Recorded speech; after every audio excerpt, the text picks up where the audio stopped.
ప్రియమైన దైవ జనాంగమా, పరిశుద్ధుడైన దేవుడు గాడి తప్పిపోయినటువంటి మానవ జనాంగాన్ని సరిదిద్దడానికి అపరాధాల చేత పాపాల చేత చచ్చిన స్థితిలో ఆత్మీయ అంతరంగ శుద్ధి లేకుండా, ఆత్మీయ అంతరంగ యథార్థత లేకుండా, ఆత్మీయ అంతరంగ బలము లేకుండా బలహీనత వైపు అడుగులేసినటువంటి మానవ జాతిని సరిదిద్ది బయట బలపరచాలి అనుకోలేదు. ఎక్కడ బలపరచాలనుకున్నాడు? లోపల బలపరచాలి అనుకున్నాడు.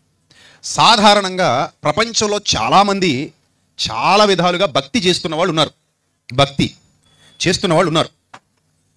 కానీ ఒక్క క్రైస్తవ్యంలో ఉన్నటువంటి ప్రత్యేకత ఏమిటి? ఏమిటి క్రైస్తవ్యానికి ఉన్న ప్రత్యేకత అని ఆలోచిస్తే, అంటే వాస్తవానికి క్రైస్తవులు దారి తప్పటం వల్ల కొంతమంది మిమ్మును బట్టియే కదా నా నామం దూషింపబడుతుందని చెప్పినట్టుగా కొందరు తయారవడం వల్ల అసలైన ఉనికి కొంతవరకు సమాజంలోనికి చెడుగా వెళ్ళిందేమో. కానీ వాస్తవానికి క్రైస్తవ్యం అంటే, దేవుని పిల్లలంటే, దేవుని కృపలో వర్ధిల్లుతున్నటువంటి దేవుని జనాంగం అంటే ఎలాంటి వారంటే, ఈ ఆత్మీయ అంతరంగ శుద్ధి కలిగి, శుద్ధాంతఃకరణ కలిగి, ఆత్మీయ అంతరంగ బలము కలిగి దేవుని కొరకు జీవిస్తున్నటువంటి ఒక గుంపు. ఆ భక్తి హృదయ సంబంధమైన ప్రత్యేకమైన భక్తి. ఒక క్రైస్తవ్యానికి మాత్రమే చెల్లింది. ప్రపంచంలో చాలా రకాల భక్తులు ఉన్నాయి. ఆ భక్తి విధి విధానాలు మనం చూస్తే ఒక్కొక్కరిది ఒక విధి విధానాలు ఉంటుంది. ఒక్కొక్కరు ఒక విధానాన్ని అనుసరిస్తారు ప్రపంచవ్యాప్తంగా. అంటే వాళ్ళు తమ శరీరాన్ని బాధ పెట్టుకోవడం భక్తి అనుకునే వాళ్ళు ఉన్నారు, లేదా తమ శరీరాన్ని గాయపరుచుకుంటే అది భక్తి అనుకునే వాళ్ళు ఉన్నారు, తమ శరీరాన్ని శుష్కింపజేసుకుంటే అది భక్తి అనుకునే వాళ్ళు ఉన్నారు, లేదా శరీరంతో ఏవైనా కార్యకలాపాలు చేస్తే అది భక్తి అనుకునే వాళ్ళు ఉన్నారు. కానీ మొట్టమొదటిసారి 2000 సంవత్సరాల క్రిందట ప్రపంచంలో భక్తిని గూర్చి చక్కటి విశ్లేషణ చేసింది ఎవరు అని అంటే, సాక్షాత్తు మన రక్షకుడైన యేసుక్రీస్తు ప్రభు. దానికి పూర్వ చరిత్ర మీకు చెప్పాలి. నేను ఇప్పుడు ఒక పూర్వ చరిత్ర మీకు చెప్పాలి. ఆ పూర్వ చరిత్ర ఏంటంటే, యూదులు ప్రత్యేకింపబడిన జనాంగంగా పిలువబడేవారు ఆ దినాల్లో. అంటే ఇప్పుడు పాత నిబంధన కాలంలో. ఈ పాత నిబంధన కాలంలో దేవుడు అబ్రహాంను ఏర్పాటు చేసుకోవడం, అబ్రహాముకు వాగ్దానాలు చేయటం, అబ్రహాము వాగ్దానాలు పొందుకొని ఇస్సాకు, తర్వాత యాకోబు, ఆ తర్వాత సమూయేలు, దావీదు, ఇంకా అలా ఒకరి తర్వాత ఒకరు ఒక పెద్ద భక్తి సమూహం కనబడుతుంది మనకు అక్కడ. ఈ భక్తి సమూహంలో నుండి ఇశ్రాయేలీలు, యూదులు కొన్నాళ్ళకి వేరైపోతారు. సొలొమోను వరకు రాజ్యం ఒక్కటిగా ఉంటుంది. సొలొమోను తర్వాత రాజ్యం 2 ముక్కలు అయిపోద్ది. సొలొమోను కొడుకు ఎప్పుడైతే పట్టాభిషేకం పొందాడో ఆ తర్వాత యరొబాము, రెహబాము రాజ్యం 2 ముక్కలు అయిపోయింది. ఎప్పుడైతే రాజ్యం 2 ముక్కలు అయిపోయిందో, యూదులు వేరుగా, ఇశ్రాయేలీలు వేరుగా పాత నిబంధన గ్రంథ చరిత్రలో మనకి కనబడతారు. ఏమా? సో ఈ పాత నిబంధనల కాలంలో జరిగినటువంటి సంభవం ఏంటంటే, యూదులకు ఒక జబ్బు ఉంది. ఆ జబ్బు ఏంటంటే, ఆ జాతితో ఇంకో జాతిని కలవనివ్వరు. ఏం చేయరు? ఆ జాతితో ఇంకో జాతిని కలవనివ్వరు. కలిసిన వాళ్ళను చాలా చిన్న చూపు చూస్తారు. అసలు దగ్గర రానివ్వరు. వాళ్ళతో కలిసి భోజనం చేయరు, వాళ్ళని ముట్టుకోరు, వాళ్ళతో సహవాసం చేయరు. వాళ్ళని చాలా చీప్గా, అసలు వాళ్ళ ఇంట్లో కూడా అడుగట్టిళ్ళు. అలా ఇతర జనాంగాలన్నిటినీ చీప్గా చూస్తూ మేము ఒక్కళ్ళమే దేవుని పిల్లలం అన్నట్టుగా బతుకుతున్నారు యూదులు. ఆ కాలంలో ఒక సంఘటన జరిగింది. ఆ సంఘటన ఏంటంటే, సమరయులని ఉండేవారు. సమరయులు షోమ్రోను పట్టణానికి చెందిన వాళ్ళు అన్నమాట. వీళ్ళు బ్యాక్ హిస్టరీకి వెళ్ళిపోతే వీళ్ళను తీసుకొచ్చి వాళ్ళతో ఒక రాజు కలిపేస్తాడు. కలిపేసి దేవుని మర్యాదను వాళ్ళకి నేర్పించడానికి ఒక ప్రవక్తను ఏర్పాటు చేస్తాడు. ఆ విధంగా సమరయులు కూడా దేవుని యొక్క జ్ఞానాన్ని నేర్చుకొని పాత నిబంధన ధర్మశాస్త్రాన్ని అనుసరిస్తూ అన్యులైన వాళ్ళు యెహోవా ఆరాధికులుగా మారతారు. సమరయులు కూడా ఆ సర్వోన్నతుడైన దేవుణ్ణి ఆరాధించే గుంపుగా మారతారు. అంటే ఇక్కడ వచ్చిన సమస్య ఏంటంటే, వీళ్ళు నమ్ముకున్న దేవుణ్ణి వాళ్ళు ఆరాధిస్తున్నా కూడా వీళ్ళు వాళ్ళని కలుపుకోవడానికి ఇష్టపడలేదు. అర్థమైన పాయింట్? ఇద్దరు ఆరాధించేది ఒక దేవుణ్ణా, వేరు దేవుళ్ళనా? ఒకే దేవుణ్ణి. ఒకే దేవుణ్ణి ఇద్దరు ఆరాధిస్తున్నారు. కానీ వాళ్ళు వీళ్ళని కలుపుకోవడానికి కానీ, వీళ్ళు వాళ్ళతో కలవడానికి కానీ ఎంత మాత్రం ఇష్టపడలేదు. యూదులు సమరయులతో సాంగత్యము చెయ్యరు. సాంగత్యము అంటే వాళ్ళ పిల్లల్ని నిలకెవరు, వీళ్ళ పిల్లల్ని వాళ్ళు పుచ్చుకోరు. వాళ్ళతో ఫ్రెండ్షిప్ అది చేయరు. వాళ్ళతో వ్యాపారాలు, ఉద్యోగాలు చేయరు. వాళ్ళని ఇళ్లలో పనికి పెట్టుకోరు. వాళ్ళని చాలా చీప్గా చూస్తారు. వాళ్ళతో ఏ విధమైన లావాదేవీలు ఉండవు. అంటే ఒకే దేవుడు ఇంతమందిని సృష్టిస్తే ఈ జాతి వైషమ్యాలు, ఈ విద్వేషాలు ఇలాంటివి ఉంటాయా అనే ఆలోచన కూడా వాళ్ళలో రాలే. అర్థమైందా? వాళ్ళు ఏమనుకున్నారంటే, సమరయుల్ని మన అసలు దగ్గర కూడా రానివ్వకూడదు, సమరయులు దుర్మార్గులు, సమరయులు దుస్తులు, వాళ్ళు మనతో కలవకూడదు, మనం సెపరేటెడ్ పీపుల్, మనం ప్రత్యేకింపబడిన జనాంగం, సో కూడా మనమే దేవుని పిల్లలం, వీళ్ళెవరు దేవుని పిల్లలు కాదు అన్నట్టుగా వ్యవహరించడం మొదలుపెట్టారు. ఇంకా సమరయుల పరిస్థితి ఎలా మారిపోయిందంటే, 2 ప్లేసులు వేరైపోయినాయి. గెరిజీము కొండ మీద ఒకళ్ళు ఆరాధిస్తుంటే, యెరూషలేము మీద పర్వతం మీద మరొకళ్ళు ఆరాధిస్తున్నారు. అంటే వీళ్ళు ఆరాధించే చోటు వేరట, వాళ్ళు ఆరాధించే చోటు వేరు. మొత్తం మీద ఇద్దరు ఆరాధించేది ఒకే తండ్రిని, ఒకే దేవుణ్ణి. అర్థమైందా? ఒకే దేవుణ్ణి ఆరాధిస్తున్నారు, కానీ ఎక్కడ ఆరాధిస్తున్నారు? వేర్వేరు చోట్ల ఆరాధిస్తున్నారు. వాళ్ళు ఆరాధించేది ఒక ప్లేస్ అయితే, వీళ్ళు ఆరాధించేది మరో ప్లేస్ అయితే, ఇలా ప్లేసెస్ డివైడ్ చేసుకుని బ్రతుకుతున్నటువంటి కాలంలో యేసుక్రీస్తు ఈ లోకానికి వచ్చారు. యేసుక్రీస్తు ఈ లోకానికి ఎవరిలోకి వచ్చారు? ఇది కూడా ఇంపార్టెంట్. మళ్ళీ ఈరోజు మనుషులు ఎలా మారిపోయారంటే మనోడా కాదా, అది ముఖ్యం. మరియా యూదురాలు. మరి ఎవరు? యూదురాలు. మరి మరియ కడుపును పుట్టినోడు కూడా ఏమవుతాడు? ఆయన చెప్పండి, ఏమవుతాడు? ఆయన యూదుడు అవుతాడు, అంతే కదా. మరియ గర్భాన జన్మించాడు కాబట్టి ఆయన కూడా ఏమయ్యాడు? యూదుడయ్యాడు.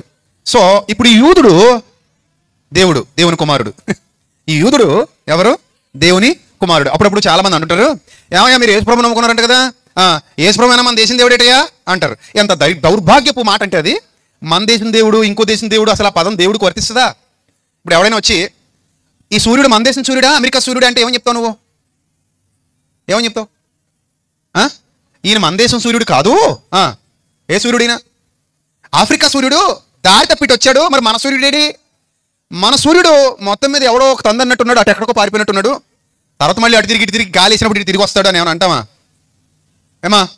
అమెరికా సూర్యుడు, ఆఫ్రికా సూర్యుడు, ఆస్ట్రేలియా సూర్యుడు, జపాన్ సూర్యుడు, రష్యా సూర్యుడు ఉంటాడా? దుబాయ్ సూర్యుడు ఉంటాడా? మరి సూర్యుడు అంటే అన్ని దేశాల వాళ్ళు మా సూర్యుడనే అంటారా, లేకపోతే మీ సూర్యుడు వేరు మా సూర్యుడు వేరు అంటారా? ఏమా అంటారా ఎవరైనా అలాగా? అన్ని దేశాల వాళ్ళు ఈ సూర్యుడు మా సూర్యుడనే అంటారుగా. ఏ దేశంలో ఆ సూర్యుడు కనబడుతుంటే ఆ దేశం వాళ్ళు ఓన్ చేసేసుకున్నారు. తప్పదు, చచ్చి ఊరుకుంటారు. లేకపోతే ఓన్ చేసుకోకపోతే కుదరదు, తప్పదు. ఏ దేశంలో అతను కనబడుతున్నా, సూర్యుడు కనబడుతున్నా, ఈ సూర్యుడు మావాడే అని చెప్పుకొని తీరాలి. అర్థమైందా? రైట్. మరి ఇప్పుడు సూర్యుడిని ఓన్ చేసుకున్న వాళ్ళు దేవుళ్ళకి ఎందుకు దేశాలు ఆపాదిస్తున్నారు? ఇప్పుడు వాళ్ళకి తెలియదు ఏంటంటే, యేసు ప్రభు మన దేశానికి చెందినోడా అని ఒకవేళ ఎవరైనా అన్నారనుకోండి నోరు జారి, ఆ ఊరికి ఊరు ఎంత దూరమో ఈ ఊరికి ఆ ఊరు అంతే దూరం. ఇంకా ప్రపంచంలో 199 దేశాలు ఉన్నాయంట. మొత్తం 199 దేశాల్లో మన దేశం కూడా ఒకటి. ఆ దేవుడు మన దేశానికి చెందినోడు కాడు కాబట్టి మనోడు కాదనే వాదన, ఆ క్రైటీరియా మనం మాట్లాడితే, అవతల 199 దేశాలు కూడా అదే మాట్లాడితే మన పరిస్థితి ఏంటప్పుడు? అంతే కదా. అప్పుడు ఈ దేవుడు ఖండం దాటడానికి సరిపోతాడా? ఇప్పుడు దేవుడు కూడా వీసా కావాలన్నమాట. మరి అంతేగా, దేవుడు కూడా ఏం కావాలి? వీసా, పాస్పోర్ట్ ఇవన్నీ కావాలా? నో, అది మనుషుల బుద్ధిహీనత, మనుషుల బుద్ధి శూన్యత. దేవుడు తన కుమారుణ్ణి లోకానికి పంపించాలనుకున్నప్పుడు ఏదో ఒక ఏరియా డిసైడ్ చేసుకోవాలి. ఒక మనిషి 100 చోట్ల పుట్టలేడు, ఒక మనిషి 100 జాతుల్లో పుట్టడు, ఒక మనిషి 1000 చోట్ల పుట్టడు. ఒకే తల్లి గర్భంలో ఒకేసారి భూమి మీదకి రావాలన్న నిర్ణయం జరిగినప్పుడు దేవుడు అవకాశం యూదులకు ఇచ్చాడు, అంతే. అర్థమైందా? భూమధ్య భాగంలో దేశాలన్నిటికీ మధ్యలో మ్యాప్లో మీరు చూస్తే ఇజ్రాయెల్ కరెక్ట్ సెంటర్ పాయింట్లో కనబడుతుంది. అర్థమైందా? మొత్తం మ్యాప్ పెట్టుకుని చూస్తే కరెక్ట్ సెంటర్ పాయింట్లో ఏది కనబడుతుంది? ఇజ్రాయెల్ కనబడుతుంది. అక్కడ యేసుక్రీస్తు ప్రభువారి జననం జరిగింది. భూమధ్య భాగంలో యేసుక్రీస్తు ప్రభువారి జననం జరిగింది. అర్థమైందా? ఇప్పుడు అక్కడ జన్మించినటువంటి యేసుక్రీస్తు ప్రభు సర్వలోకానికి విస్తరించాలి, సర్వలోకానికి ఆయన జ్ఞానాన్ని పంచాలి, సర్వలోకానికి ఆయన జ్ఞానాన్ని వ్యాప్తి చేయాలి. ఆ పరిస్థితిలో భాగంగా ఆయన యూదులలో పుట్టాల్సి వచ్చింది. ఎవరొకరు ఎన్నుకోవాలిగా, అంతేనా? ఎవరొకరు ఏదో జాతి అనిపించుకోవాలా వద్దా? ఎక్కడ పుట్టినా ఏదో అనిపించుకోవాలి, అంతే. అంతేనా? అలాగే యేసు ప్రభువు కూడా మరి ఏమయ్యాడు? ఎక్కడ పుట్టాల్సి వచ్చింది? వాగ్దానాల ప్రకారంగా, పితరులకు చేయబడినటువంటి వాగ్దానాల ప్రకారంగా యేసుక్రీస్తు ప్రభువు యూదులలో జన్మించడం జరిగింది. రైటా? రైట్. ఇప్పుడు ఆల్రెడీ యూదులు ఎవరితో సాంగత్యం చేయరు? సమరయులతో సాంగత్యం చేయరు, సమరయుల దగ్గరికి రానివ్వరు. కానీ ఒకటి గుర్తుపెట్టుకోండి, మీలో ఒకవేళ ఏమైనా అలాంటి వ్యాధులు ఉన్నాయేమో అది కూడా వ్యాధే. ఎందుకో చెప్పనా? ఒక మనిషిని చూసి అతని ఏంటో, అతని జాతి ఏంటో, అతని మతం ఏంటో, అతని వ్యక్తిత్వం ఏంటో మనం చెప్పగలమా? Is it possible? ఏమైనా పాసిబిలిటీ ఉందా దానికి? లేదుగా. మీ ఊరోళ్ళు కాని వాళ్ళు ఎవరైనా ఉన్నారు కదా? మీ ఊరోళ్ళు కాని వాళ్ళు, ఈ ఊరోళ్ళు కాని వాళ్ళు ఎవరో చేయి చూపించండి ఇక్కడ. నాది ఉండరాజవరం కాదన్నవాళ్ళు. నువ్వు లేమ్మా, బ్లాక్ డ్రెస్, ఈ ఫ్రంట్ కూర్చున్న అమ్మాయి లే. ఇప్పుడు అమ్మాయి మీ ఊరు కాదు, అర్థమైందా? అమ్మాయి మీ ఊరు కాదు. నువ్వు రా వేదిక మీదకి రా. ఇప్పుడు ఈ అమ్మాయి ఏ కులమో మీరు చెప్పాలి, ముఖం చూసి చెప్పాలి. తెలుస్తుందా? వాళ్ళు చూడమ్మా, ఈ అమ్మాయి కులం ఏంటో చెప్పండి. మీ వల్ల అవుతుందా? అవదు. మతం ఏంటో చెప్పగలరా? ఇక్కడికి వచ్చింది కాబట్టి క్రైస్తవురాలు అనడానికి లేదు. ఏమో ఈ అమ్మాయి మతం ఏంటో కూడా మీకు తెలీదు. ఈ అమ్మాయి మంచిదా చెడ్డదా చెప్పగలరా? చెప్పలేరు. మంచిదో తెలీదు, చెడ్డదో తెలీదు. ఈ అమ్మాయి వ్యక్తిత్వం ఏంటో చెప్పగలమా? చెప్పలేం. ఈ అమ్మాయి ఏం చదువుకుందో చెప్పగలమా? చెప్పలేం. ఈ అమ్మాయి పేరేంటి చెప్పగలమా? చెప్పలేం. పోనీ ఇంటి పేరేంటి చెప్పగలమా? వీళ్ళ నాన్నగారి పేరు, వీళ్ళ అమ్మగారి పేరు ఏమైనా చెప్పగలమా? ఏం చెప్పలేం. జస్ట్ ఈ అమ్మాయి కనబడింది అంతే మీకు. ఈ అమ్మాయి ఏంటో, ఈ అమ్మాయి పుట్టుపూర్వోత్తరాలు ఏంటో ఏవి మనకి మనిషిని చూస్తే తెలీదు. మనిషిని చూస్తే ఏమీ తెలీదు. కానీ మన ఒక చట్టంలో ఇరుక్కున్నప్పుడు మాత్రం మనకు అది గొప్పగా అనిపిస్తుంది. అక్కడ నుంచి పరువు హత్యలు, పరువు కోసం చంపేశారట, పరువు కోసం పొడి చేశారట, పరువు కోసం ఏదో చేసేశారట, ఇంకంతా పరువుతో చుట్టుముడి ఉందట. ఇప్పుడు ఈ అమ్మాయి పరువు ఏంటి చెప్పండి నాకు కూడా తెలియదు. ఈ అమ్మాయి ఎవరో విచిత్రం. అర్థమైందా? ఈ అమ్మాయి ఎవరో నాకు కూడా తెలియదు. ఈ అమ్మాయి కులం ఏంటో, గోత్రం ఏంటో, మతం ఏంటో, జాతి ఏంటో, పరిస్థితి ఏంటో, వ్యక్తిత్వం ఏంటో, లక్షణం నాకు ఏమి తెలియదు. చివరికి అమ్మాయి ఊరేంటో కూడా తెలియదు. నాకు ఎదురుగా కనబడుతుంది కాబట్టి పిలిచేశాను అంతే. అర్థమైందా? ఇప్పుడు అలాగే ఇక్కడ చాలామంది ఉన్నారు, మీ గురించి కూడా నాకు ఏమీ తెలియదు. అర్థమైంది? ఈ అమ్మాయి కాదు, మీ గురించి కూడా నాకేమీ తెలీదు. ఇప్పుడు ఏమి తెలియకుండా మనం ఏ చట్టంలో ఇరుక్కుంటున్నా ఇప్పుడు అడుగుతున్నాను నేను మిమ్మల్ని.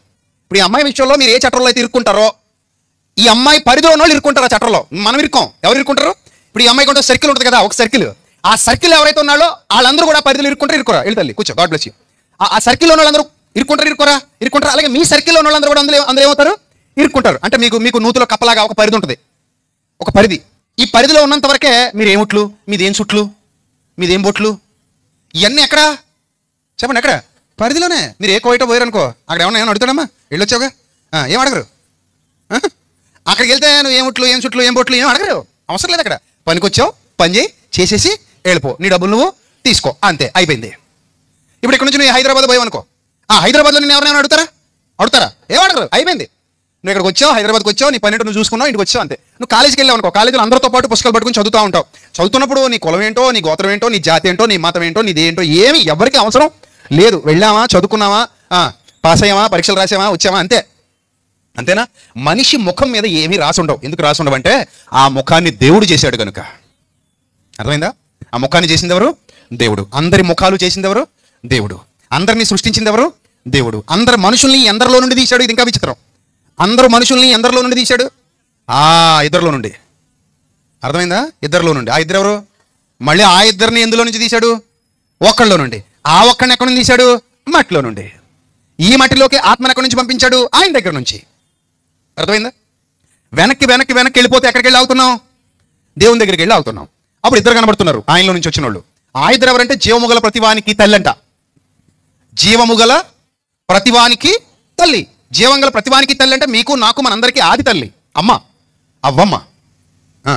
అలాగే నాన్న, ఆదాము నాన్న.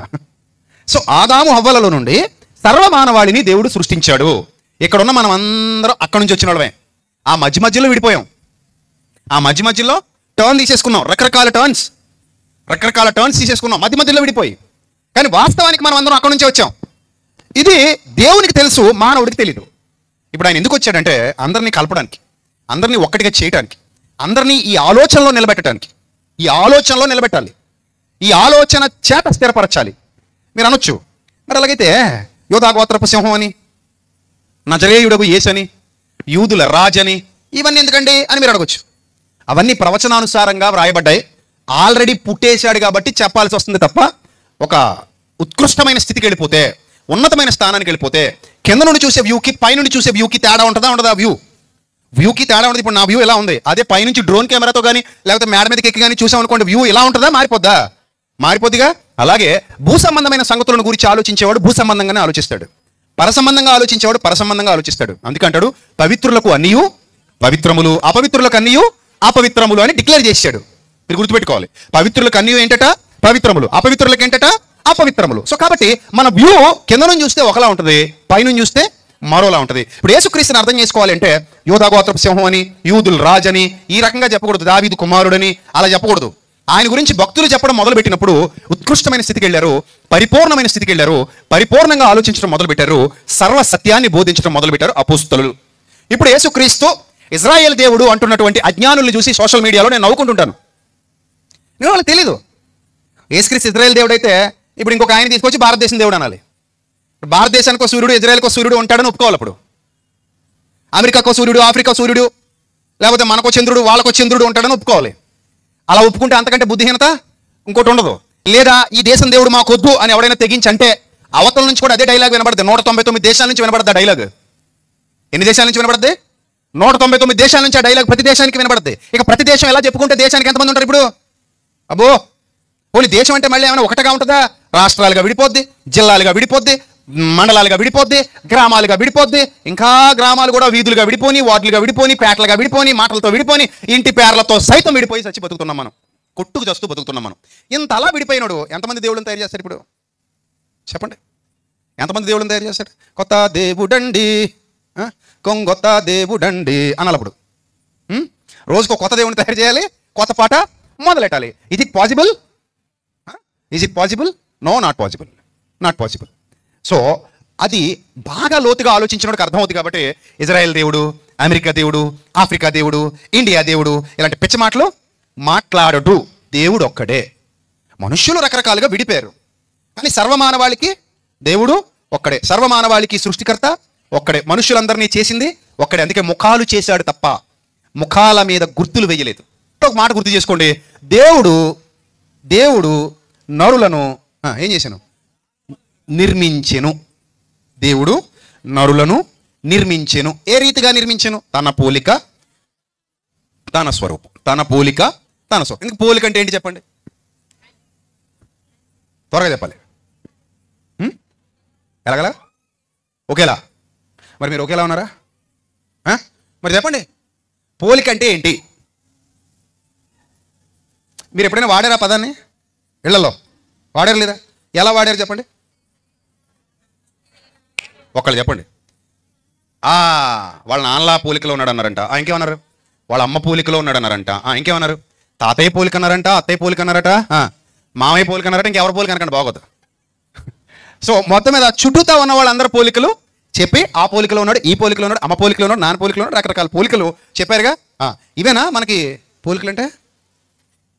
ఒకవేళ అదే అనుకుంటే మీరు అందరూ ఒకలా ఉన్నారా చెప్పండి? ఇప్పుడు నాకు ఉన్నారా? మీలా ఉన్న వాళ్ళు ఇంతమందిలో ఎక్కడైనా ఉన్నారేమో సార్? అలా తిరిగి తిరిగి వెతుక్కుంటే వెళ్ళరండి, వెళ్ళాలి, ఎత్తుకుని వెళ్ళాలి. ఉన్నారా? సో మరి పోలిక ఎక్కడ సెట్ అయింది? ఆలోచించారు ఎప్పుడైనా? ఆలోచించలేదే. దేవుని పోలికలో దేవుని స్వరూపంలో నరుని నిర్మించెను. ఆయన స్వరూపంలో ఆయన పోలికలో ఏమి చేశాను? నరుని నిర్మించెను అనుకుంటున్నాను తప్ప అసలు ఎక్కడుందబ్బా పోలిక? ఎక్కడ సెట్ అవుతుంది? ఆ పోని వేలిముద్ర అనుకుందామా?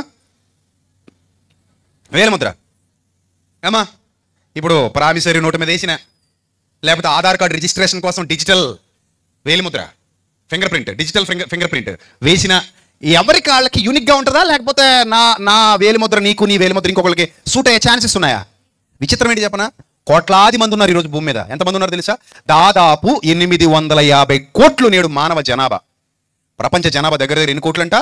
850 కోట్ల మంది ఈ భూమి మీద ప్రజెంట్ బతుకుతున్నారు.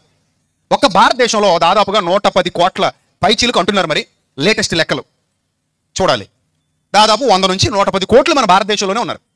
మరి ఇన్ని కోట్ల మంది ఫింగర్ ప్రింట్స్ ఎలా ఉన్నాయి చెప్పండి? ఎలా ఉన్నాయి? చాలా వేరువేరుగా ఉన్నాయి. ఒకటిగా ఉన్నాయనుకోండి, నా నోటు నీ నోటు ఒకటే అయితే నా బాకీ ఎవరు కట్టాలి ఇప్పుడు? మరి నువ్వు కడతావా? మరి నీ ఆధార్ కార్డు నాకు ఓపెన్ అయిపోద్ది, నా ఆధార్ కార్డు నీకు ఓపెన్ అయిపోద్ది. మరి రిస్కా కాదా? అది రిస్కా కాదా? చాలా పెద్ద రిస్క్ కదా, అవునా? చాలా పెద్ద రిస్క్, రైట్? సో కాబట్టి నా వేలిముద్ర నాదే, నీ వేలిముద్ర నీదే. ఇంకా విచిత్రం చెప్పనా? నా అవయవాలు నావే, నీ అవయవాలు నీవే. అంత తొందరగా కొంతమంది అంటుంటారు, ఇగో నా కిడ్నీ ఇచ్చేస్తాను. నీకు కిడ్నీ అంటే ఏమన్నా ఆటోమొబైల్ షాపులు బోల్టు రించ్ అనుకుని పెట్టి టక్ కలిపేయడానికి వచ్చి అంత ఈజీ కాదు కిడ్నీలు ఇచ్చేయడం. అంత ఈజీ కాదు, సెట్ అవ్వదు. నీ బాడీకి ఇంకొకరి కిడ్నీ వేసేస్తే అంత ఈజీగా తీసుకోదు. అది ఫారినర్ అనుకుంటుంది, ఇది వేరే, నాకు సంబంధం లేదనుకుని మన శరీరమే దాన్ని కొల్లబెట్టేస్తుంది. మన శరీరమే దాని మీద యుద్ధం ప్రకటిస్తుంది. అందుకే ఎవరి కిడ్నీలు పడితే వాళ్ళ కిడ్నీలు ఏమవో సెట్ అవ్వో, ఎవరు లెవర్లు పడితే వాళ్ళ లెవర్లు ఏమవో సెట్ అవ్వో. అదంత ఈజీ కాదు. ఒక ఆయన అలాగే తాగి డబ్బులు ఉన్నాడే, పేగల దాకా తాగుతుంటే ఆవిడ చెప్పేదంట, ఎందుకంటే పిల్లలు ఉన్నారు కదా మనకి, ఇలాంటి పని చేస్తున్నారు, రోజు తాగడం వల్ల ఆరోగ్యం చెడిపోద్ది, కిడ్నీలు ఇప్పటికే బాగాలేదంటున్నారు డాక్టర్లు, ఇంకా మానేస్తే బాగుంటుందంటే అన్నాడంట. కోట్లు ఏడుస్తున్నాయి నా దగ్గర, కిడ్నీలు కలితే కొంటాను, 2 కోట్లు పడేసి 2 కిడ్నీలు కొంటాను అన్నాడంట. అలా ఆవిడ చెప్పింది నాతో, ఆవిడ తెచ్చాక 2 కోట్లు పడేసి కిడ్నీకి కోటి, కిడ్నీకి కోటి, 2 కోట్లు పడేస్తే 2 కిడ్నీలు కొంటా అన్నాడు. మరి కొన్నాడా అంటే దొరకలా. అంత ఈజీ కాదు. మీకు విషయం చెప్పనా? అతని కిడ్నీ ఆపరేషన్ జరిగింది, కిడ్నీ మార్చారు, కానీ బతకలా. కిడ్నీ కొన్నాడు కానీ సెట్ అవ్వలా, బతకలా. అందుకే శరీరంతో ఆటలాడకూడదు. ఏం చేయకూడదు? దేవుడిచ్చిన శరీరాన్ని జాగ్రత్తగా కాపాడుకోవాలి. కానీ ఇష్టం వచ్చినట్టు దేవుడిచ్చిన శరీరంతో ఆటలాడాం అనుకోండి, అది మన మాట ఎందు, ఆయన మాట తప్ప. ఈ ప్రోగ్రామింగ్ మనం చేసింది కాదు, ఈ సాఫ్ట్వేర్ మనకి తెలీదు. ఒక ఫోన్ సాఫ్ట్వేర్ పోతేనే కొంతమంది మెకానికల్ అంటారు, ఏమన్నా ఇంక ఇది బాగు చేయడం అవదండి, పేపర్ వెయిట్ కింద వాడేసుకోండి అంటారు. పేపర్ వెయిట్ అంటే ఏంటి? ఇలా కాగితాలు ఎగరకుండా పెట్టుకోవడమే. అంటే సాఫ్ట్వేర్ పోతే ఫోన్ ఏమవుదట, పనిచేయదట. అంటే ఫోన్ సాఫ్ట్వేరే కొంతమందికి తెలియకపోతుంటే, అంతగా కరెక్ట్ అయిపోతే, ఒకదానికొకటి పాడైపోతే, సిస్టమ్ అంతా దెబ్బతినిపోతే, దాన్ని చేసినోడు కూడా నా వల్ల కాదని చేతులు తెస్తుంటే, మరి ఈ సాఫ్ట్వేర్ ఎవరు చేశారు చెప్పండి? ఈ హార్డ్వేర్ సాఫ్ట్వేర్ ఎవరు చేశారు? దేవుడు చేశాడు. మరి ఈ సాఫ్ట్వేర్ గురించి పూర్తిగా తెలిసింది ఎవరికి? దేవునికి. అందుకే నేటికి మానవ ప్రపంచానికి లేదా శాస్త్ర ప్రపంచానికి శరీరంలో కొన్ని సంగతులు ఎలా జరుగుతాయో కూడా తెలియదు. శరీరంలో కొన్ని మార్పులు ఎలా జరుగుతాయో కూడా తెలియదు. శరీరంలో కొన్ని రకాల వ్యాధులు సంభవిస్తే వాటిని ఎలా కంట్రోల్ చేయాలో, వాటికి ఎలా మందులు కనిపెట్టాలో కూడా తెలియదు. కొన్ని రకాల బ్యాడ్ కొలెస్ట్రాల్స్ ఉంటాయి, అవి మన హార్ట్ లోపల పేరుకుపోతే దానికి ఇప్పటికీ మందులు లేవు, చచ్చిపోవడమే, మందులు లేవు. కొన్ని రకాల వ్యాధులకి ఇప్పటికీ మందులు కనిపెట్టబడలేదు. స్టేజెస్ దాటిపోతే కొన్ని వ్యాధులకి ఇప్పటికీ ఏమి లేవు, మందులు లేవు. అంటే మన శరీరాన్ని గురించినటువంటి సంపూర్ణమైన అవగాహన మనకే లేదు. కానీ తాగుతారు, సిగరెట్లు కాలుస్తారు, ఇష్టం వచ్చినట్టు ఎంజాయ్ చేస్తారు, ఎలా పడితే అలా శరీరాన్ని పాడు చేసుకుంటారు, నాశనం చేసుకుంటారు. ఏమవుతుందో కూడా తర్వాత తెలిసి అవదో. ఇష్టం వచ్చినట్టు శరీరాన్ని పాడు చేసుకోవడం ఒకటే వచ్చి మనిషికి, అంతేనా కదా? శరీరాన్ని పాడు చేసుకోవడం వచ్చి, కానీ ఈ శరీరాన్ని ఎలా బాగు చేసుకోవాలో తెలుసా మనిషికి? తెలియదుగా. అంత ఎందుకంటే నా చిన్నప్పటి నుంచి నేను వింటున్నాను, ఇక మరణానికి చెక్ పెట్టేసిన బ్రెజిల్ శాస్త్రవేత్తలు, మరణానికి చెక్ పెట్టేసిన నాసా శాస్త్రవేత్తలు, మరణానికి చెక్ పెట్టేసిన ఆస్ట్రేలియా శాస్త్రవేత్తలు, గుడ్డు శాస్త్రవేత్తలు, ఆ చెక్ పెట్టామని పేపర్లో స్టేట్మెంట్ ఇచ్చిన వాళ్ళు చెక్ మెట్ అయ్యి వెళ్ళిపోతున్నారు. వాళ్ళు పెట్టేసుకుంటున్నారు చెక్కులు. ఇప్పటి వరకు మరణాన్ని ఆపేస్తారని ముందుకు వచ్చినాడు ఎవ్వడు కూడా మనిషి మరణాన్ని ఆపలేకపోయాడు. ఇది పచ్చి నిజం. చాలా పరిశోధనలు ఇప్పటికీ జరుగుతున్నాయి. మరణం గుట్టు తెలిసిపోయిందని మన టీవీ 9లో ప్రోగ్రాం ఏటా అని చూస్తే పని కట్టుకుని అందులో ఏమీ లేదు, డొల్లా. మరణం గుట్టు కనిపెట్టేశారట. ఎవడు కనిపెట్టాడు? ఎక్కడ కనిపెట్టాడు? కనిపెడితే శ్మశానాలతో పని లేదు, ఇంకా అక్కడ కూడా అపార్ట్మెంట్లు కట్టేసుకోవచ్చు మనం. కనీసం ఎలా ఉండనిచ్చాం? ఎందుకు చెప్పండి? ఎందుకు? అవసరం రేపోతుంది మనకి. ఇక్కడ ఎన్ని ఆశాలు వేసినా అక్కడికి వెళ్ళాలి అందరూ మనం, అంతే కదా? ఇక్కడ ఎన్ని ఆశాలు వేసినా ఒకరోజు ఎక్కడికి వెళ్ళాలి, అక్కడికి వెళ్ళాలి. అందుకే ఊరికో శ్మశానాన్ని అలా ఉండనిచ్చాం. సిటీస్లో కూడా చక్కగా కొన్ని ప్రాంతాల్లో శ్మశానాలు తయారు చేసి పెట్టుకున్నారు. ఆడు ఎంత పెద్దోడైనా చచ్చకి ఎక్కడికి వెళ్ళాలి? శ్మశానానికి వెళ్ళాలి. అది ఎంత పెద్ద గొప్ప జాతి అయినా, ఎంత పెద్ద గొప్ప కులమైనా, ఎంత పెద్ద గొప్ప మతమైనా, ఎంత ఆస్తున్నా, ఎన్ని అంతస్తులున్నా ఏదో రోజు ఎక్కడికి వెళ్ళిపోవాలి? మట్లోకి వెళ్ళిపోవాలి. శ్మశానాన్ని అలాగే ఎందుకు పెట్టుకున్నాం? మనం అక్కడికి వెళ్తామన్న సంగతి మనకు తెలుసు. ఇక్కడ ఎన్ని ఎకరాలు మనకున్నా అక్కడ 6 అడుగులు మన సొంతం అన్న సంగతి మనకి తెలుసు. ఇలాగొక 6, ఇలాగొక 3, అంతే కదా? పొడవ ఒక 6, వెడల్పు 3, మొత్తం మీద మనది. కిందకు ఒక 6, పొడవ 6, వెడల్పు 3, కిందకి నిలువు ఇంకొక 6 లేదా 6 కూడా వెళ్ళట్లేదులేండి ఈ మధ్య. అంతసేపు తవ్వడానికి ఒప్పుకోవట్లేదు. 500కి 400కి సిరాకు వచ్చేళ్ళకి ఆ తవ్వే వాళ్ళు కూడా సరిగ్గా డబ్బులు ఇచ్చేస్తలేదు కదా మన వాళ్ళు. అందుకని 6 ఎక్కడ తవ్వుతావులండి? 2కో 3కో తవ్వుతుంటే కింద సుబ్బారావు వెంకటరావు తగులుతున్నాడు. నిజం. ఈ మధ్య సమాధులకు కూడా కేర్ సిటీ వచ్చేసింది. మీకు రాజమండ్రిలో అనుకోండి ఎలా ఉందో తెలుసా పరిస్థితి? అదే సమాధి ఒకరిని పెట్టేస్తారు, పెట్టేసి దాని మీద కొంచెం ఇటుకలతో చిన్న కట్టేస్తారు, మళ్ళీ దాని మీద ఇంకొకరిని పెట్టేస్తారు. అలాగే ఇప్పుడు మన సమాధిరా ఓన్ అని చెప్పుకునే పరిస్థితులు కూడా లేవు. ఇది మందరా బాబు అని చెప్పుకునే పరిస్థితులు కూడా లేవు ఇప్పుడు. అలాగ అయిపోయింది పరిస్థితి. ఆ సమాధి ఎవరిదో తెలియదు, దాన్ని 4-5 ఆక్యుపై చేస్తున్నారు సిటీల్లో. ఇక హైదరాబాద్ లాంటి మహానగరాల్లో అయితే చెప్పాల్సిన పరిస్థితే లేదు. బతకడానికే జాగా లేదంటే సమాధి ఎక్కడ తెచ్చి పెడతారని కాల్చి పడేస్తున్నారు. ఇంకా బూడిద మిషన్లు వచ్చేసే ఈ మధ్య. ఇంకా ఎక్కువ శవాలను ఏం చేస్తున్నారు? కాల్ చేస్తున్నారు. కొన్నాళ్ళు ఖచ్చితంగా అదే జరుగుతుంది. ఇంకా పూడుద్దామంటే మనం సొంతంగా శ్మశానంలో కూడా మనం తలం కొనుక్కొని రిజిస్ట్రేషన్ చేయించుకోవాలి. ఇల్లు కట్టుకున్నట్టు శ్మశానాలు కొనుక్కోవాలి కొన్ని రోజులకి.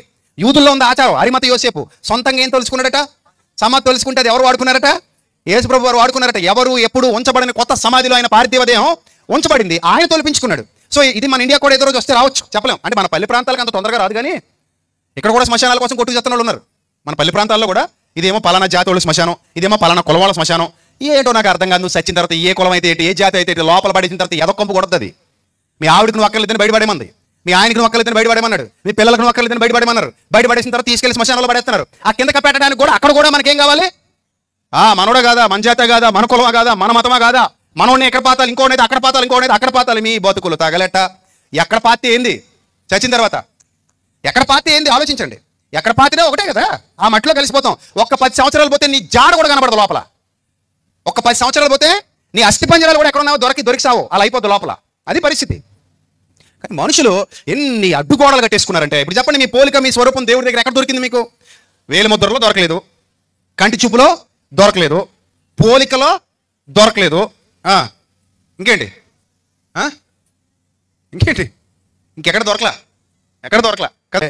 మస్ట్ అండ్ షుడ్గా మనం ఇవన్నీ ఆలోచిస్తుంటే దేవుని యొక్క అద్భుత సృష్టి ఎంత గొప్పది మానవుని విషయంలో అనేది మనకు అర్థమవుతుంది. దేవుని యొక్క అద్భుత నిర్మాణం ఎంత గొప్పది మానవుని విషయంలో అనేది మనకు అర్థమవుతుంది. ఇది అర్థమైన తర్వాత నువ్వు వేరు, నేను వేరు, నీ జాతి వేరు, నా జాతి వేరు, నీ కులం వేరు, నా కులం వేరు, ఇవన్నీ మనం పెట్టుకున్న అడ్డుగోడలు. ఆయన పెట్టలేదు ఎక్కడ కూడా. సెపరేషన్స్ అని ఆయన లోపల ఇచ్చాడు తప్ప బయటకు ఇవ్వలేదు. ఇక నా పోలిక నా స్వరూపం అన్నాడు, మరి అది ఎలా తెగుతుంది? దాన్ని ఎలా తేల్చాలి? ఇప్పుడు దాన్ని ఎలా తేల్చాలి అని అంటే ఇప్పుడు యేసు ప్రభు చెప్తాడు దాన్ని ఎలా తేల్చాలో. యేసు ప్రభు చెప్తాడు. ఎలా చెప్తాడు చూద్దాం. ఆయన 4వ వచనం, యోహాను సువార్త 4వ అధ్యాయం 4వ వచనంలో ఒక హిస్టరీ చెప్తాను. ఇప్పుడు జాగ్రత్తగా వినండి. ఒక హిస్టరీ చెప్తాను. ఆ హిస్టరీ ఏంటంటే ఆయన సమరయ మార్గం గుండా వెళ్లాల్సి వచ్చిందంట. ఏ మార్గం గుండా? సమరయ మార్గం గుండా వెళ్లాల్సి వచ్చింది. మీకు ఆల్రెడీ బ్యాక్ హిస్టరీ చెప్పేశాను. సమరయులతో యూదులు ఏం చేయరు? సాంగత్యం చేయరు. వాళ్ళని ముట్టుకుంటారా? ముట్టుకోరు. వాళ్ళు నీళ్ళు ఇస్తే తాగుతారా? తాగరు. వాళ్ళ దగ్గర రాణిస్తారా? రానివ్వరు. వాళ్ళతో ఏమైనా సంబంధాలు కలిగి ఉంటారా? కలిగి ఉండరు. అలాంటి ఒక జుగుప్సాకరమైన వాతావరణం అప్పటికి ఉంది 2000 ఏళ్ల కిందట. బాగా గమనించండి.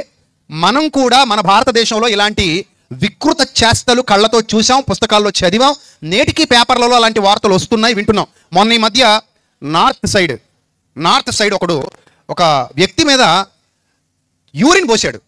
ఆ వార్త బాగా హల్చల్ చేసింది. ఒక లీడర్ ఒక వ్యక్తి మీద ఏం పోసాడు? యూరిన్ పోసాడు. ఎందుకురా వ్యక్తి మీద యూరిన్ పోసావు నువ్వు అని అడిగితే ఆ దుర్మార్గుడు చెప్పినటువంటి సమాధానం ఏంటంటే, నాదేమో ఎక్కువ జాతి, వాడిదేమో తక్కువ జాతి, కనుక నేను వాడి మీద యూరిన్ పోసానని నిస్సిగ్గుగా చెప్పినటువంటి నీచుడు మనం పేపర్లలో చూసాం, టీవీలలో చూసాం, వార్తల్లో కూడా చూసాం కదా. అంటే ఇప్పటికీ కొంతమందిలో ఆ జబ్బు అలాగే మిగిలిపోయి ఉంది. ఇది పచ్చి నిజం. ఎప్పటికీ ఉంది ఆ జబ్బు. మన నార్త్ సైడ్ ఎవరో ఒక అబ్బాయి పాపం పెళ్లికి గుర్రం ఎక్కాడంట. గుర్రం ఎక్కినందుకు అతను ఇష్టం వచ్చినట్టు కొట్టేశారు పెళ్లి కొడుకుని. ఎందుకు కొట్టారంటే, ఈ ఏరియాలో గుర్రం ఎక్కితే మా జాతోళ్ళు ఎక్కాలి, నువ్వు కడజాతోడివి, నువ్వు ఎక్కడానికి లేదని కొట్టారంట. ఎంత దుర్మార్గులు చూడండి. ఇప్పటికీ మనుషుల్లో ఇవి వేటరైపోతున్నాయి. ఏదో పెళ్లి చేసుకున్న వాళ్ళని, ప్రేమించుకుని పెళ్లి చేసుకున్న వాళ్ళని చంపేయటం, దానికి మళ్ళీ ఏం హత్య అని పేరు పెడుతున్నారు. ఏం హత్య అటది? అది ఏమైనా కనబడి ఎడుతుందా? ఇందాకే చెప్పాను, బయటికి వెళ్ళిపోతే నువ్వు ఎవడో కూడా ఎవరికి తెలియదు. ఇక్కడ నుంచి నడుచుకుంటూ తనకి వెళ్ళిపో, సెంటర్లోకి వెళ్ళి నిలబడు. 100 మందిని అడుగు నాది ఏ జాతి అని, ఎవడు చెప్పడు. మీ ఊరోడు కాకపోతే, నువ్వు తెలిసినోడు కాకపోతే. 1000 మందిని అడుగు, అలా విజయవాడ వెళ్ళిపో, అక్కడ అడుగు చెప్తాడేమో నువ్వు నీ గురించి ఎవడైనా, ఎవడు చెప్పడు. ఇంకా అలా నడుచుకుంటూ హైదరాబాద్ వెళ్ళిపో, చార్మినార్ సెంటర్ దగ్గర నిలబడు, అడుగు నేనేంటి నా ముఖం చూసి చెప్పగలవా అని. ఎవరికి నీ ముఖం మీద ఏది రాసి కనబడదో. ఇదంతా మనం ఒక చట్టం గీసుకొని ఆ చట్టంలో ఇరుక్కొని, ముఖ్యంగా మనం మన జబ్బులతో బతుకుతున్నాం. ఆ జబ్బులు పోవాలి, మనిషిని మనిషిగా చూడాలి, సాటి మనిషిలో దైవత్వాన్ని గమనించాలి, మనమందరం ఒకే తండ్రి సంతానం అని గుర్తించాలి, మనందరికీ పోలిక ఒకటే, స్వరూపం ఒకటే అని గుర్తించాలి. దాన్ని ఎలా పట్టుకోవాలా అన్న విషయం మీద మనం ఆలోచన చేయాలి తప్ప కుల రాజకీయాలు, మత రాజకీయాలు, వివక్ష రాజకీయాలు, ఇలాంటి విచ్ఛిన్నం చేసేటువంటి భావజాలం మనుషుల్లో ఉండటానికి వీలు లేదు. అర్థమైందా? మనుషుల్లో ఉండటానికి వీలు లేదు. అది ఉన్నంతకాలం మనం ఎదగలేము, అది ఉన్నంతకాలం మనం బాగుపడం. వివక్ష అనేది ఉండకూడదు, అసలు ఎప్పుడు ఉండకూడదు, ఎక్కడ ఉండకూడదు. అర్థమైందా? రైట్. ఇప్పుడు ఈ సమరయ ప్రాంతానికి యేసుప్రభు వెళుతున్నారు. కానీ అక్కడ పరిస్థితులు ఎలా ఉన్నాయంటే, యూదులు సమరయులతో ఏం చేయకూడదు? సాంగత్యం చేయకూడదు. యూదులు సమరయులతో ఏం చేయకూడదు? మాట్లాడకూడదు. సో ఈ యూదులు సమరయులతో సాంగత్యం చేస్తే ఏమవుతుంది? ఏమీ అవ్వదు. యూదులు సమరయులతో సాంగత్యం చేస్తే ఏమవుతుంది? ఏం అవ్వదు. కానీ ఎందుకు చేయరు? చెప్పండి, ఎందుకు చేయరు అంటే, వాళ్ళ హృదయంలో ఏర్పాటు చేసుకున్న ఒక చట్టాన్ని బట్టి ఒక ఇరుకులో ఉన్నారు, వాళ్ళు ఒక ఇబ్బందులో ఉన్నారు. ఆ ఇబ్బందులు ఉన్నారు కాబట్టి, ఆ ఇరుకులో ఉన్నారు కాబట్టి నేను ఇంకా సాంగత్యం చేయననే భావజాలంతో ఉంటే, ఇప్పుడు యేసుక్రీస్తు యూదుల్లో ఎలాగూ పుట్టాల్సి వచ్చింది కాబట్టి, ఇప్పుడు యూదుల్లో పుట్టి ఎక్కడికి వెళ్ళాడంటే సమరయుల దగ్గరికి వెళ్ళాడు. ఆ సమరయుల్లో సుఖారు అనే ఒక ఊరు ఉంది, అక్కడికి వచ్చాడు. అక్కడ యాకోబు గారి తవ్వించినటువంటి బావి ఒకటి ఉంది. ఆ యేసుక్రీస్తు ప్రయాణం వల్ల అలసి ఉన్న రీతిని ఆ బావి దగ్గర కూర్చున్నారు. అప్పటికి ఇంచుమించు మధ్యాహ్నం 12 అయింది. 12 అంటే లంచ్ టైం కదా, ఖచ్చితంగా ఆ టైంలో అందరికీ ఏమవుతుంది? ఆకలి వేస్తుంది, భోజనం చేయాలి. సమరయ స్త్రీ ఒకటి నీళ్లు చేతుకోవడానికి అక్కడికి వచ్చింది. యేసు నాకు దాహంకి ఇమ్మని ఆమెను అడిగారు. ఆయన శిష్యులేమో ఆహారం కొనడానికి ఊర్లోకి వెళ్ళారు. లంచ్ టైం కదా, భోజనం తేయడానికి వెళ్ళారు. ఆ సమరయ స్త్రీ అంటోందట, వెంటనే చూడండి, అప్పటికి ఆ సామాజిక భావజాలం మీకు అర్థం కావాలి. ఏదైనా చదివేటప్పుడు ఆ కాలంలో ఏం జరిగింది అనేది మనకు అర్థం కావాలి. రైట్ చూద్దాం. ఆ సమరయ స్త్రీ అంటోందట, యూదుడవైన నీవు సమరయ స్త్రీనైన నన్ను దాహమునికి ఇమ్మని ఎలా అడుగుతున్నావు అని అంది. చూసారా? అరే మీరు యూదులు కదా, మేము సమరయులం కదా, మమ్మల్ని మంచినీళ్ళు అడుగుతారేంటి మీరు? మీరేమో యూదులు, మేమేమో సమరయులు, మా మంచినీళ్ళు మీరు తాగరు కదా, మీరు మా దగ్గర మంచినీళ్ళు అడగడం ఏంటి? ఇదేదో పెద్ద వింతలా మాట్లాడింది, చాలా పెద్ద వింత ఇది. మీరేంటి మా దగ్గర మంచినీళ్ళు అడగడం ఏంటి? మీరు యూదులు, మేము సమరయులం. అనగా యూదులు సమరయులతో సాంగత్యము చేయరు. అందుకు క్రీస్తు అన్నారు, నువ్వు దేవుని వరాన్ని బాగా అర్థం చేసుకోండి, పాయింట్లు బాగా అర్థం చేసుకోండి. ఈ రోజు ఒకవేళ మీలో ఎవరికైనా వ్యాధులు ఉంటే పోవాలి. అర్థమైందా? నేను ఒక మాట చెప్తాను, జాగ్రత్తగా వినండి. మీ సర్టిఫికెట్లో ఏ కులమైనా ఉండనివ్వండి. ఎందుకంటే సర్టిఫికెట్ మన గవర్నమెంట్ అథారిటీ లెక్కల ప్రకారం చూపించాలి మనం. అది ఎప్పుడు మన భారతదేశ రాజ్యాంగం నుంచి తీసేస్తారో అప్పుడు మనం కూడా తీసేద్దాం. అంతవరకు మన సర్టిఫికెట్లో ఏది ఉంటే అది అలాగే ఉండనివ్వండి. కానీ నేను చెప్పే పాయింట్ ఏంటంటే, అది సర్టిఫికెట్ దగ్గరే ఆపేయండి, లేదా మీ పేరు దగ్గరే ఆపేయండి. దాన్ని బ్రతుకులోకి తెచ్చుకోకండి. మనిషిని మనిషిలా చూడండి. వివక్ష లేనంత వరకు నీ ఇంటి పేరు వేరు, నా ఇంటి పేరు వేరు. ప్రాబ్లం ఏమనుందా? మా ఇంటి పేరు ఎస్, మీ ఇంటి పేరు పి కావచ్చు, కే కావచ్చు, ఎల్ కావచ్చు, ఎన్ కావచ్చు, ఎం కావచ్చు, ఏదైనా కావచ్చు. అర్థమైందా? సో మీ ఇంటి పేరు వేరు, మా ఇంటి పేరు వేరైనంత మాత్రాన నీకు నాకు మధ్యలో వైషమ్యాలు, విద్వేషాలు, కక్షలు, కార్పణ్యాలు ఉండాలా? ఇప్పుడు మీకు ఏదో కులం ఉందనుకుందాం, కులం ఉన్నంత మాత్రాన కుల వివక్ష ఉండాలా? నా పాయింట్ జాగ్రత్తగా అర్థం చేసుకోండి. ఇంటి పేరు ఉన్నంత మాత్రాన వైరుధ్యం ఉండాలా? కులం ఉన్నంత మాత్రాన కుల వివక్ష ఉండాలా? చిన్నచూపు ఉండాలా? అంటరానితనం ఉండాలా? ఇవన్నీ అవసరమా? మనిషిని మనిషిగా చూడలేవా? ఇప్పుడు నా దేశం వేరు, ఇంకో వ్యక్తి దేశం వేరు. నేను ఆ మధ్య కువైట్కి వెళ్ళినప్పుడు ఒక చిన్న పాప, అది ఫేస్బుక్లో, ఇన్స్టాగ్రామ్లో అనుకుంటే బాగా వైరల్ అయింది. అది ఒక చిన్న పాప నవ్వుతూ నా దగ్గరికి వచ్చింది. అసలు ఎంత ఎర్రగా ఉందంటే పాప, నాకు తెలిసి రష్యన్ అమ్మాయో మరి ఎవరో తెలియదు నాకు. అమ్మాయి చాలా చిన్న అమ్మాయి. వాళ్ళ తమ్ముడు ఇద్దరు అనుకుంటే ఇద్దరు వచ్చారు. ఇద్దరు వస్తే నేను వాళ్ళిద్దరిని ఇలా దగ్గరికి తీసుకుని వాళ్ళతో ఫోటో తీసుకున్నా. అప్పుడు నాకు అనిపించింది, ఈ చిన్న పిల్లలకి ఏమి లేవు, అడ్డుగోడలు లేవు, మతాలు లేవు, కులాలు లేవు, జాతులు లేవు, వైషమ్యాలు లేవు, విద్వేషాలు లేవు. నా పేరేంటి కూడా తెలియదు వాళ్ళకి. కానీ ఎందుకో నేను పిల్లవగానే వచ్చారు, నా పక్కన నిలబడ్డారు, నాతో ఫోటో తీసుకున్నారు, బాయ్ చెప్తూ నవ్వు తెలిపారు. ఆ ముఖాలు చూస్తుంటే అలా చూస్తూనే ఉండాలనిపించింది. అంత స్వచ్ఛమైన చిరునవ్వు అది. ఆ నవ్వులో కల్మషం లేదు, ఆ నవ్వులో కపటం లేదు, ఆ నవ్వులో ఏ ద్వేషం లేదు. అంత స్వచ్ఛంగా నవ్వుతున్నారు ఆ చిన్న బిడ్డలు ఇద్దరు. సో వాళ్ళని చూస్తున్నంతసేపు నేను ఎప్పటికీ ఆ ఫోటో అప్పుడప్పుడు చూసుకుంటూ ఉంటాను. నాకు అంత ఇష్టం. సో ఈ విషయం మీకు ఎందుకు చెప్తున్నానంటే, ఇప్పుడు మనం ఈ అడ్డుగోడలు తెంపుకున్నప్పుడు అందరం ఎంత స్వచ్ఛంగా కనబడతామో ఒకరికొకళ్ళు. ఇక్కడ ఇంతమంది పక్కపక్కన కూర్చున్నారు, ఎంత బాగుందో కదా చూడడానికి. ఈ పక్కపక్కన కూర్చున్నంత వరకే. లేచిన తర్వాత మళ్ళీ దెయ్యాలు ఆవహించేస్తాయి. లేవగానే ఏం ఆవహించేస్తాయి? దెయ్యాలు ఆవహించేస్తాయి. లేచిన తర్వాత మాత్రం దెయ్యాలు అలా వచ్చి మీద పడిపోతాయి. ఇంకా అక్కడ నుంచి విశ్వాసి కాస్త పిశాచిగా మారిపోయి వెళ్ళిపోద్ది. మళ్ళీ కావాల్సినప్పుడు విశ్వాసం అయిపోతుంటుంది, మళ్ళీ కావాల్సినప్పుడు ఏమైపోతుంటుంది? పిశాచి అయిపోతుంటుంది. What a wonderful transformation. ఎలా కావాలనుకుంటే అలా మారిపోతారు వీళ్ళు. కానీ అలా మారమని యేసుక్రీస్తు ఎక్కడ చెప్పలా. ఆయన ఏం చెప్పాడంటే, మీరు అందుకు యేసుప్రభు అన్నాడు, నువ్వు దేవుని వరాన్ని నాకు దాహానికి ఇమ్మని. నేను ఒకరిని చదువుతానమ్మా, మీరు చదవకండి, డబల్ మైక్ వచ్చేస్తుంది, నాయిస్ కింద ఉంటుంది. అందుకు యేసు అంటున్నారు, నువ్వు దేవుని వరాన్ని నాకు దాహానికి ఇమ్మని అడుగుతున్న వాడెవడో అది ఎరిగితే నువ్వు ఆయన అడుగుతావు కదా. నువ్వు ఆయన ఏం అడగాలో తెలుసుకో ఫస్ట్. ఆయన అడుగుతావు, ఆయన నీకేమిస్తాడు? జీవజలం ఇస్తాడు అని చెప్పాడు. ఏమిస్తాడట? జీవజలం. దీన్ని స్పిరిచువల్ నాలెడ్జ్ అంటారు. జీవజలం అంటే భౌతికంగా ఇచ్చే మనం తాగే నీళ్లు కాదు, లేకపోతే ఎవరో అమ్మే నీళ్లు కాదు. జీవజలం అంటే ఏంటంటే ఆయన ఇచ్చేటువంటి ఆత్మశక్తి, ఆయన ఇచ్చేటువంటి స్పిరిచువల్ నాలెడ్జ్. అది హృదయానికి సంబంధించింది. ఇందాక చెప్పానుగా, భక్తి దేనికి సంబంధించింది? హృదయానికి సంబంధించింది. అలాంటి స్పిరిచువల్ నాలెడ్జ్ ఇస్తాను నీకని చెప్పాడు ఆయన. నీకు ఎంత కావాలంటే అంత స్పిరిచువల్ నాలెడ్జ్ ఇస్తాను నేను అని చెప్పాడు. నువ్వు నన్ను అడిగితే నేను నీకు ఇస్తాను. అప్పుడు ఆ స్త్రీ అంటుందట, అయ్యా ఈ బావి లోతైంది, చేదుకోవడానికి నీకేమీ లేదు, ఆ జీవజాలం నీకు ఎలా దొరుకుద్ది అంటుందంట. అంటే చూడండి, ఆయన ఏమో పైన ఉన్న సంగతులు బోధిస్తుంటే ఈవిడేమో కింద అర్థం చేసుకుంటుంది. అంతేనా? ఆయన ఏమో పైన ఉన్నవి చెప్తున్నాడు, ఆత్మ సంబంధమైనవి చెప్తున్నాడు. ఈవిడ ఎటు చూస్తుంది? కిందకు చూస్తుంది. కింద ఉన్నవి అర్థం చేసుకుంటుంది. మనం కూడా అంతే, చచ్చేదాకా కిందకే చూస్తాం. చచ్చేదాకా ఎక్కడ చూస్తాం? కిందకే చూస్తాం. పైకి పోయేటప్పుడు పైకి చూస్తాం. అర్థమైందా? మనిషి ఇంకా పైకి చూసే రోజులు రావు. ఎప్పుడు చూస్తాడు? పైకి పోయేటప్పుడు చూస్తాడు. ఇంకా కింద ఉన్నంత వరకు కింద చూపులే. ఈ కింద చూపులనే చట్టంలో ఇరుక్కుపోయాడు. అందుకే నేను, నా కులం, నా మతం, నా జాతి, నా ప్రాంతం, ఈ జబ్బుల్లో కొట్టుకుంటున్నాడు తప్ప ఆ పరిధి దాటి ఒక్కసారి సువిశాల ప్రపంచాన్ని చూస్తే, ఆ పరిధి దాటి ఒకసారి హృదయాంతరంగాలను విశాలం చేసుకుంటే, ఆ పరిధి దాటి ఒకసారి మనిషిని మనిషిగా చూస్తే, ప్రతి మనిషిలో దైవత్వాన్ని చూడగలిగితే, నిన్ను వలే నీ పొరుగువానిని ప్రేమిస్తే, అప్పుడు కదా జీవిత పరమార్థం అర్థమవుతుంది. జీవిత పరమార్థం అర్థమవుతుంది. అంతవరకు మనిషికి జీవిత పరమార్థం అర్థం కాదు. ఒక చట్రంలో ఇరుక్కుపోయాం మనం కూడా. ఒక చట్రంలో ఎంత దారుణమైన స్థితిలో ఉంటాం చూడండి. ఎంత దారుణమైన స్థితిలో ఉంటాం. అలాగే చచ్చిపోతాం మనం. అలా చచ్చిపోయిన వాళ్ళు ఎంతోమంది ఉన్నారు, ఎంతోమంది. చివరికి నాయకుడిని గెలిపించుకునేటప్పుడు కూడా ఎలా తయారై తెలుసా మన రాజకీయాలు? మా కులపు నాయకుడు, మా కులం వార్డు మెంబరు, మా కులం ప్రెసిడెంటు, మా కులం ఎమ్మెల్యే, మా కులం ఎంపీ. ఇప్పుడు మీ కులం వాడైతే మీకు ఏమైనా చేసేస్తాడా? పోనీ చేతనాడా? తినేవాడు తింటానే ఉన్నాడు, స్విస్ బ్యాంకులో డబ్బులు పెరుగుతానే ఉన్నాయి. ఆడేదో కులానికి చెందినవాడే పట్టుకెళ్ళి అక్కడ దాచాడు. మరి ఏమంటావు దీనికి? ఆడు ఎంత దాచుకున్నా పర్లేదండి, మా కులంవాడు బాగుపడినా పర్లేదు, మేము అడుగు తింటా పోయినా పర్లేదు. కానీ మిగిలిన మాత్రం ఏమవకూడదు? బాగుపడకూడదు. ఏమి జబ్బులు రా నాయన. ఎప్పుడు బాగుపడతాం మనం? ఇంకెప్పుడు బాగుపడతాయి మన జీవితాలు? ఇంకెప్పుడు మారుతాం మనం? మళ్ళీ మార్పు ఎప్పుడు వస్తుంది? ఆలోచించండి ఒకసారి. రాత్రి నేను చెప్పేది నిజమో అబద్ధం? సో ఇప్పుడు సమరయ స్త్రీ కూడా అంటుందట, ఇదిగో బాబు ఈ బావి చాలా లోతుకుంది, నువ్వేమో జీవజాలాలు అంటున్నావు, ఈ చేదుకోవడానికి ఏమో చేదలేదు, ఇదేమో లోతుకుంది, ఎలా తీసుకొస్తావు బయటికి, ఆ జీవజాలాలు మాకు ఎలా ఇస్తావు అని అడుగుతుంది. ఆ జీవజాలాలు మాకు ఎలా ఇస్తావు అని అడుగుతుంది. అప్పుడు అన్నాడు చూడండి, అందుకేసి ఈ నీళ్లు తాగువాడు ప్రతివాడు మరలా దప్పికొంటాడమ్మా.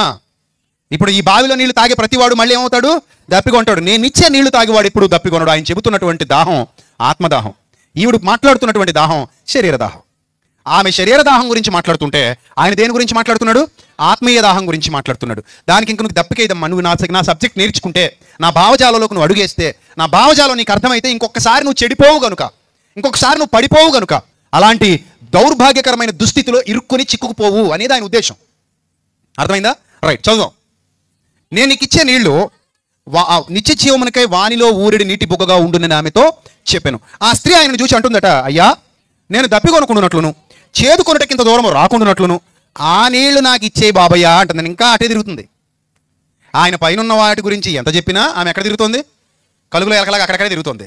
ఇంకా భూ సంబంధమైన సంగతుల మీదే దృష్టి పెట్టింది, భూ సంబంధమైన సంగతుల గురించే ఆలోచన చేస్తుంది. పైన వాటి గురించి ఆలోచించగలిగే సామర్థ్యం ఆమెకి ఇంకా రాలేదు. అర్థమైందా? రాలేదు. ఇప్పుడు ఇంకా ప్రభువు బాధపడి, ఈమెకి ఇలా కాదు, ముళ్ళును ముళ్ళుతోనే తీయాలి, వజ్రాన్ని వజ్రంతోనే కొయ్యాలి. మరి ఈమెనేం చేయాలి? ఈమె కానీ సరైన ప్లేస్కి రావాలంటే, ముందు ఈమె బ్రతుకు సెట్ అవ్వాలంటే ఒక ఆనిముత్యం విసరాలి. ఏంటి ఆనిముత్యం? ఆమెకు తప్ప ఎవ్వరికీ తెలియని ఒక రహస్యాన్ని బయటికి తీయాలి. ఆమెకు తప్ప ఎవ్వరికీ తెలియని ఒక రహస్యాన్ని ఏం చేయాలి?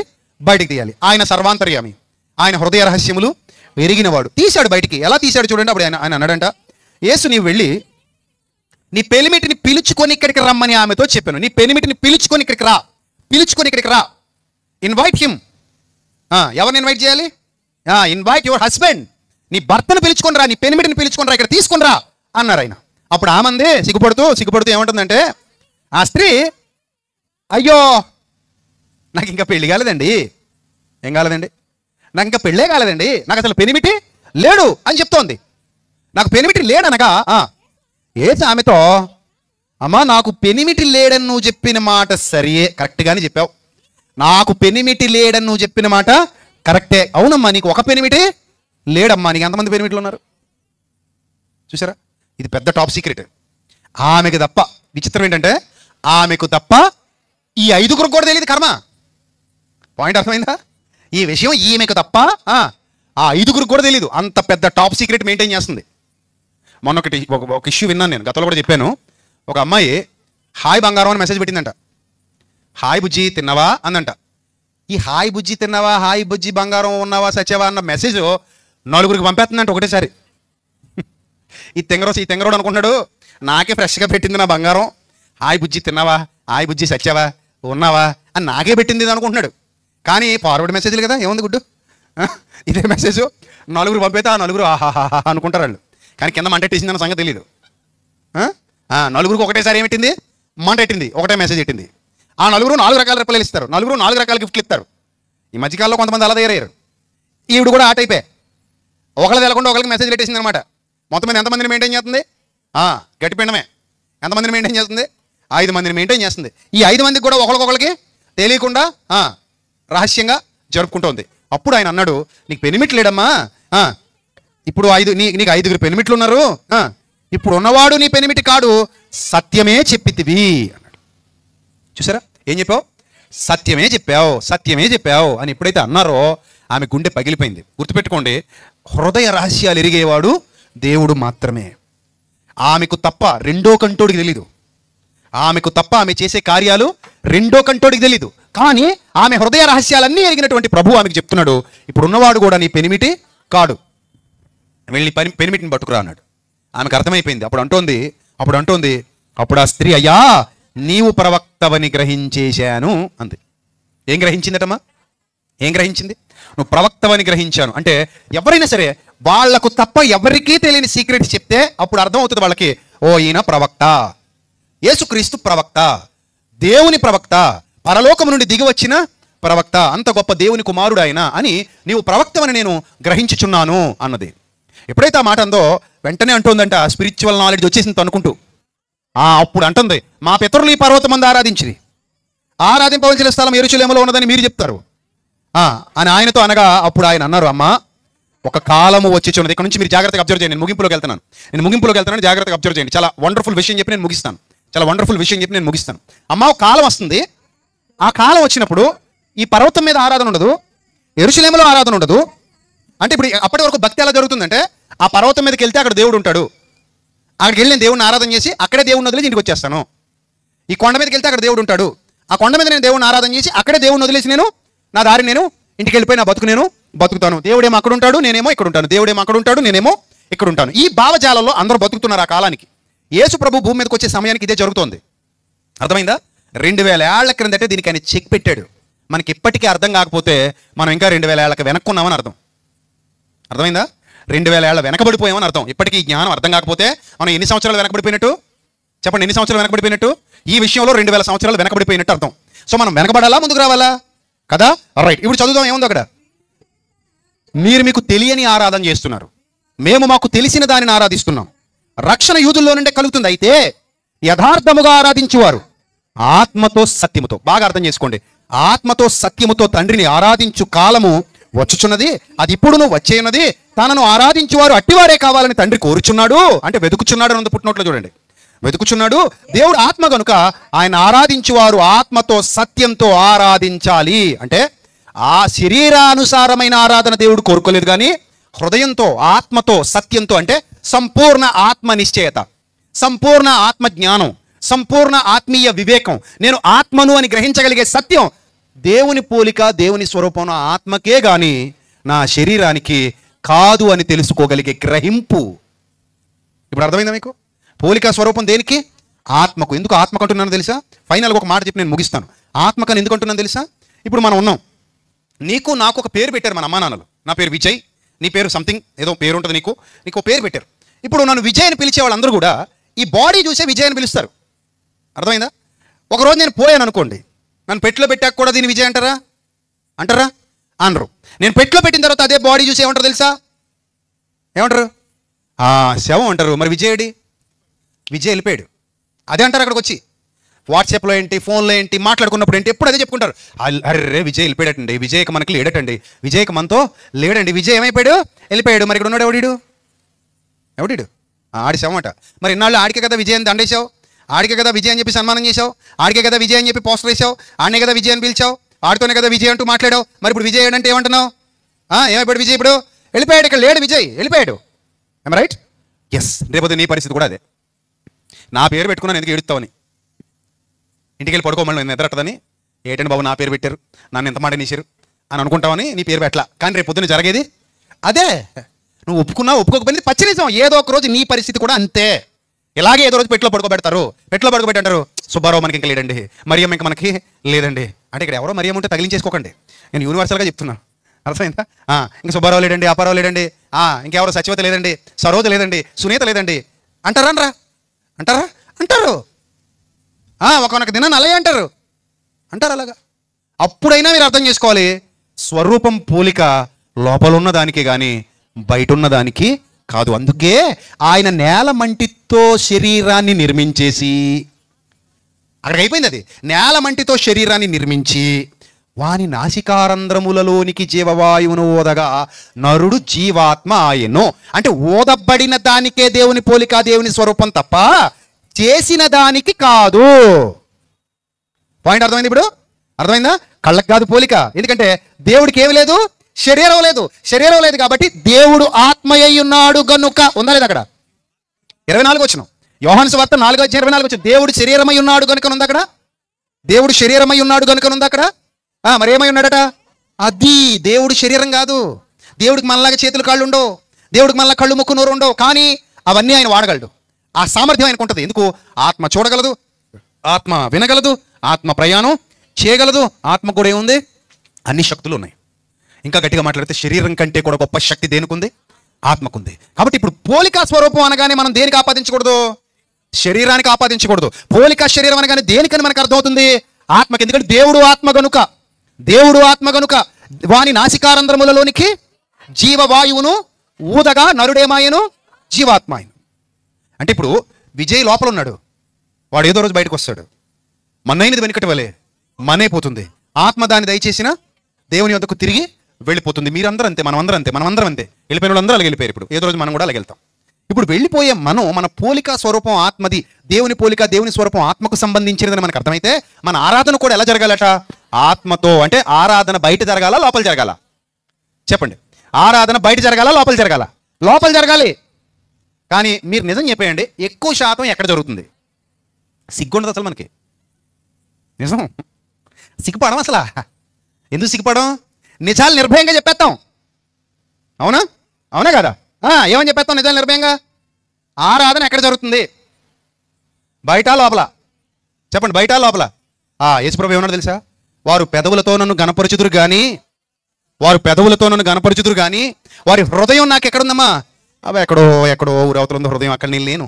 కానీ పెదాల మీద నేను ఉన్నాను, కానీ హృదయంలో నేను లేను. అది నా పోలిక, నా స్వరూపంలో ఉన్న ఆత్మ కాదు. వాళ్ళు నన్ను ప్రేమించేది నిజం కాదు, వాళ్ళు నన్ను ఆరాధించేది నిజం కాదు, వాళ్ళు నాకు చేసే భక్తి నిజం కాదు. ఒకవేళ నిజంగా వాళ్ళు నాకు భక్తి చేస్తే ఆత్మతో సత్యంతో నన్ను ఆరాధించాలి. అది దేవుని యొక్క కోరిక. అదే వ్రాయబడింది ఇక్కడ చూడండి. ఈ ఆత్మతో సత్యంతో ఎప్పుడైతే ఆరాధిస్తామో కులాలు, మతాలు, జాతులు, రంగులు, ప్రాంతాలు, వర్గాలు, విభేదాలు, కల్మషాలు, వైషమ్యాలు, వైరుధ్యాలు ఏవి మానవుల్లో ఉండవు. ఒకటి ఉంటుంది, మనమందరం ఆత్మలుగా దేవుని స్వరూపంలో దేవుని పోలికలో చేయబడి వివిధ శరీరాలను తీసుకున్నాం. ఈరోజు ఈ శరీరాలలో కనబడుతున్నాం. ఏదో ఒక రోజు ఈ శరీరాన్ని విడిచిపెట్టి వెళ్ళిపోతాం. శరీరాన్ని ఇక్కడే వదిలేస్తాం, మంటికి అప్పగించేస్తాం. ఆత్మగా దేవుని సన్నిధికి వెళ్ళిపోతాం. ఈ సత్యాన్ని మనం తెలుసుకుంటాం. అప్పుడు నీ కులం వేరు, నా కులం వేరు, నీ మతం వేరు, నా మతం వేరు, నీ జాతి వేరు, నా జాతి వేరు, మీరేమో యూదులు, మేమేమో సామరయులు, ఏమైనా ఉంటాయా? మొత్తం అడ్డుగోడలు చెరిపేశాడు యేసుక్రీస్తు. అక్కడ ఈ సత్యం అర్థమైతే మొత్తం అడ్డుగోడలు చెరిపేశాడు. ఆయన ఒకటే అన్నాడు, మేమేమో ఈ కొండ మీద ఆరాధిస్తున్నామండి, మీరేమో పర్వతం మీద ఆరాధిస్తున్నారండి. ఆ యెరూషలేములో మీరేమో యెరూషలేం పర్వతం మీద, మేమేమో ఈ కొండ మీద. అంటే మీరు వేరు, మేము వేరు. ఆయన అన్నాడు, ఇది వద్దు, ఇది వద్దు, ఆరాధన వద్దు, ఈ ఆరాధన వద్దు, ఆ కొండ వద్దు, ఈ బండ వద్దు, ఏమి వద్దు. మరేం కావాలి? నీలో ఆత్మతో సత్యము అనగా ఏమిటి? ఎస్, యోహాను సువార్త 17వ అధ్యాయము 17వ వచనం ప్రకారం సత్యము అనగా ఏంటట? వాక్యము. నీ వాక్యమే సత్యము, సత్యమందు వారిని ప్రతిష్ఠ చేయుము. నీ వాక్యమే సత్యము, సత్యమందు వారిని ప్రతిష్ఠ చేయము. యోహాను సువార్త 17వ అధ్యాయము 17వ వచనం. రైట్. ఇప్పుడు ఆత్మతో సత్యముతో ఆరాధన జరగాలి. ఎక్కడ? లోపల. మరి మనం ఎక్కడ? బయట. సెట్ అయిందా? సెట్ అవ్వాలా? ఎంత వెనకబడిపోయాం చెప్పండి? ఎంత వెనకబడిపోయాం? దాదాపు 2000 ఏళ్ళు వెనకాల ఉన్నాం. మరి 2000 ఏళ్ళు వెనకాల ఉంటే ముందుకు ఎప్పుడు వస్తాం చెప్పండి? ముందుకు ఎప్పుడు వస్తాం? పైపెచ్చి మళ్ళీ అంటాం, ఎక్కడ 2-3 కూడి ఉందరో. అలాగంటాం మాట వరుసకి, అలాగంటామంతే మాట వరుసకి. ఆరాధన మనలో జరిగితే మనం ఎక్కడున్నా దేవుడు మనతో ఉన్నట్ట, లేకపోతే దేవుని సన్నిధికి స్పెషల్గా మనం వస్తున్నట్టే అప్పుడే ఉన్నట్ట? చెప్పండి. ఆ పాయింట్ ఒకటి చెప్పండి, నేను ముగిస్తాను. ఇప్పుడు నువ్వు నిజంగా ఆరాధన ఆత్మతో సత్యంతో నీ హృదయంలో జరుగుతుంటే నువ్వు ఉన్న చోటల్లా దేవుడు ఉన్నట్ట, లేకపోతే దేవుడు ఉన్న ఏ చోటుకో నువ్వు వస్తున్నట్ట? కరెక్ట్గా చెప్పాలి పాయింట్. కరెక్ట్గా ఆన్సర్ చెప్పకపోతే 2 కొరడ దెబ్బలు. చెప్పండి. మనం ఎక్కడుంటే అక్కడ దేవుడు ఉన్నాడు. మనం ఎక్కడుంటే అక్కడ ఎవరున్నారు? దేవుడు ఉన్నాడు. ఎక్కడ మోస్తున్నాం ఆయన్ని? హృదయంలో. ఎక్కడ ఆరాధిస్తున్నాం? హృదయంలో. దేంతో ఆరాధిస్తున్నాం? సత్యంతో, ఆత్మతో, సత్యంతో. మనలో ఆరాధింపబడుతున్నాడు ఆయన, మన నోటితో కాదు. పాయింట్ అర్థమైందా? ఆయన ఎక్కడ ఆరాధింపబడుతున్నాడు? మనలో ఉన్నాడు, నాతో ఉన్నాడు, నాలో ఉన్నాడు, నాలో ఉన్నాడు. యోహాను సువార్త 14వ అధ్యాయం ఒకసారి తీయండి. యోహాను సువార్త 14వ అధ్యాయం ఒకసారి తీయండి. ఎంత మంచి మాట చెప్తున్నాడు ఆయన. యోహాను సువార్త 14వ అధ్యాయం 17వ వచనం.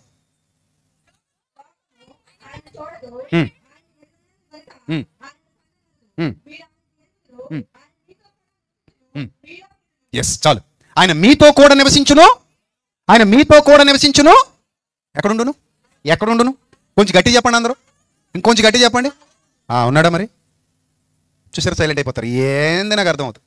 సౌండ్ ఏమైపోయింది? ఆ స్ట్రాంగ్నెస్ ఏమైపోయింది? చెప్పండి గట్టిగా. నాలో ఉన్నాడా? నేను చెప్పలేరా? లేడా? ఉన్నాడా? నిజమేనా? ఆరాధింపబడుతున్నాడా నీలో? ఇప్పుడు నీలో ఆరాధింపబడితే ఎలా ఉంటుందో తెలుసా? నేను ఒక బాటిల్లో సెంటు పోసా. ఒక ఖాళీ బాటిల్ తీసుకుని ఏం చేశా? సెంటు పోసా. ఇప్పుడు అది ఏమైంది? సెంటు బాటిల్ అయింది. ఈ సెంటు బాటిల్ దగ్గర ఏమొస్తుంది? ఎక్కడ తీసుకెళ్తే అక్కడ ఎక్కడ తీసుకెళ్తే అక్కడ ఏమొస్తుంది? సువాసన వస్తుంది. ఒక ఖాళీ బాటిల్ తీసుకుని మురికి బురద దరిద్రం అంతా పోసా, ఇది ఎక్కడ తీసుకెళ్తే అక్కడ ఏమొస్తుంది? దుర్గంధం వస్తుంది. ఇప్పుడు నాలో ఉన్నాడని మళ్ళీ గట్టి చెప్పండి, ఇందాక చెప్పిన వాళ్ళందరూ ఈ ఉదాహరణ అర్థం చేసుకుని.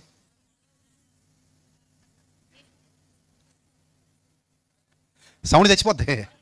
ఇలాంటి ఎగ్జాంపుల్స్ చెప్తే సౌండ్ ఏమైపోద్ది? చచ్చిపోద్ది. ఆ సౌండ్ చచ్చిపోతే మనం ఏం చేయట్లేదట? సెంటు బాటిల్ కంపు బాటిలే. సెంటు బాటిల్ అయితే సెంటు ఉండాలి, కంపు బాటిల్ అయితే కంపు ఉండాలి. నిజంగా దేవుడు ఉంటే నీకు అర్థమైపోయింది, నేను ఏం చెప్పక్కర్లేదు, నువ్వు అహో మహాజ్ఞానివి నువ్వు. ఇలాంటి ఎగ్జాంపుల్స్ 2 ఇచ్చానంటే మొత్తం సుట్టు తిప్పుకొచ్చేస్తావు నువ్వు. అమ్మో ఎక్కడ పెట్టాడండి అనుకుంటావు, బలి చెప్పాడండి అనుకుంటావు కదా. అర్థమైతే సరిపోదు. రేపు పొద్దున వెళ్ళిపోయి అయ్య బాబు రాత్రి అండి ఎవరో విజయప్రసాద్ రెడ్డి గారటండి చాలా బాగా చెప్పాడండి, అదండి ఇదండి, నీ పనికి మళ్ళీ సర్టిఫికేట్లు నాకు వద్దు. అర్థమైందా? రేపు పొద్దున వెళ్ళి ఎవరికో అబ్బాబాబా రాత్రి అండి చాలా బాగా మాట్లాడాడండి, ఆయన 3వ రోజు అండి మేము వెళ్ళామండి, అబ్బాబాబా అసలు ఎవరు కదలలేదండి చాలా బాగా చెప్పాడండి, ఈ దిక్కుమాల సర్టిఫికేట్లు నాకు అవసరం లేదు. మరి ఏం చెప్పాలి? ఇంతసేపు నిలబడి దేవుని పక్షాన దేవుని వాక్యాన్ని దేవుని ఆత్మతో నీకు బోధించినప్పుడు ఆయన నీ నుంచి కోరుతున్నది ఇది అని నీకు అర్థం అవ్వాలి. అర్థమైందా? దేవుడు ఇలా కోరుతున్నాడు కాబట్టి తన సేవకుడి ద్వారా నాతో సూటిగా మాట్లాడాడు అనే సత్యం నీకు అర్థం అవ్వాలి. అది అర్థమైతే ఇప్పుడు ఆ సెంటు బాటిల్లో పోయబడిన సెంటు లాగా నీలో ఆయన పరిమళ సువాసనగా పోయబడతాడు. నీలో ఆయన ఏమవుతాడు? పరిమళ వాసనగా ఉండుటకు పోయబడతాడు. అప్పుడు నీలో నుండే క్రీస్తు ప్రకాశిస్తాడు. అర్థమైందా? నీలో వెలుగుతున్న దీపం ఆయన, నీలో నుండి ప్రకాశించే దీపం ఆయన. ఆయన నీలో నుండి ప్రకాశించాలని కోరుతున్నాడు, నాలో నుండి ప్రకాశించాలని కోరుతున్నాడు, నీలో నాలో ఆయన వెలగాలని కోరుతున్నాడు, నీలో నాలో ఆయన ఉండాలని కోరుతున్నాడు. అది మన నుంచి కోరే నిజమైన ఆరాధన.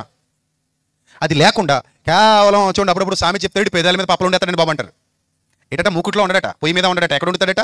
అన్ని పెదాల మీద అరిసెలు, పెదాల మీద బూర్లు, పెదాల మీద గారెలు, పెదాల మీద జాంగ్రీలు, పెదాల మీద మైసూరు పాకలు, కాజాలు ఏవైతే అవి ఉండేతారు. కానీ నిజానికి అవి ఏమి ఉండవు. దొంగ అంతా అబద్ధమే. అంతా దేని మీద చూపిస్తాడు? ప్రపంచం పెదాల మీద చూపిస్తాడు. అలాగే మనం కూడా పెదాల మీద ప్రపంచం చూపిస్తున్నామా?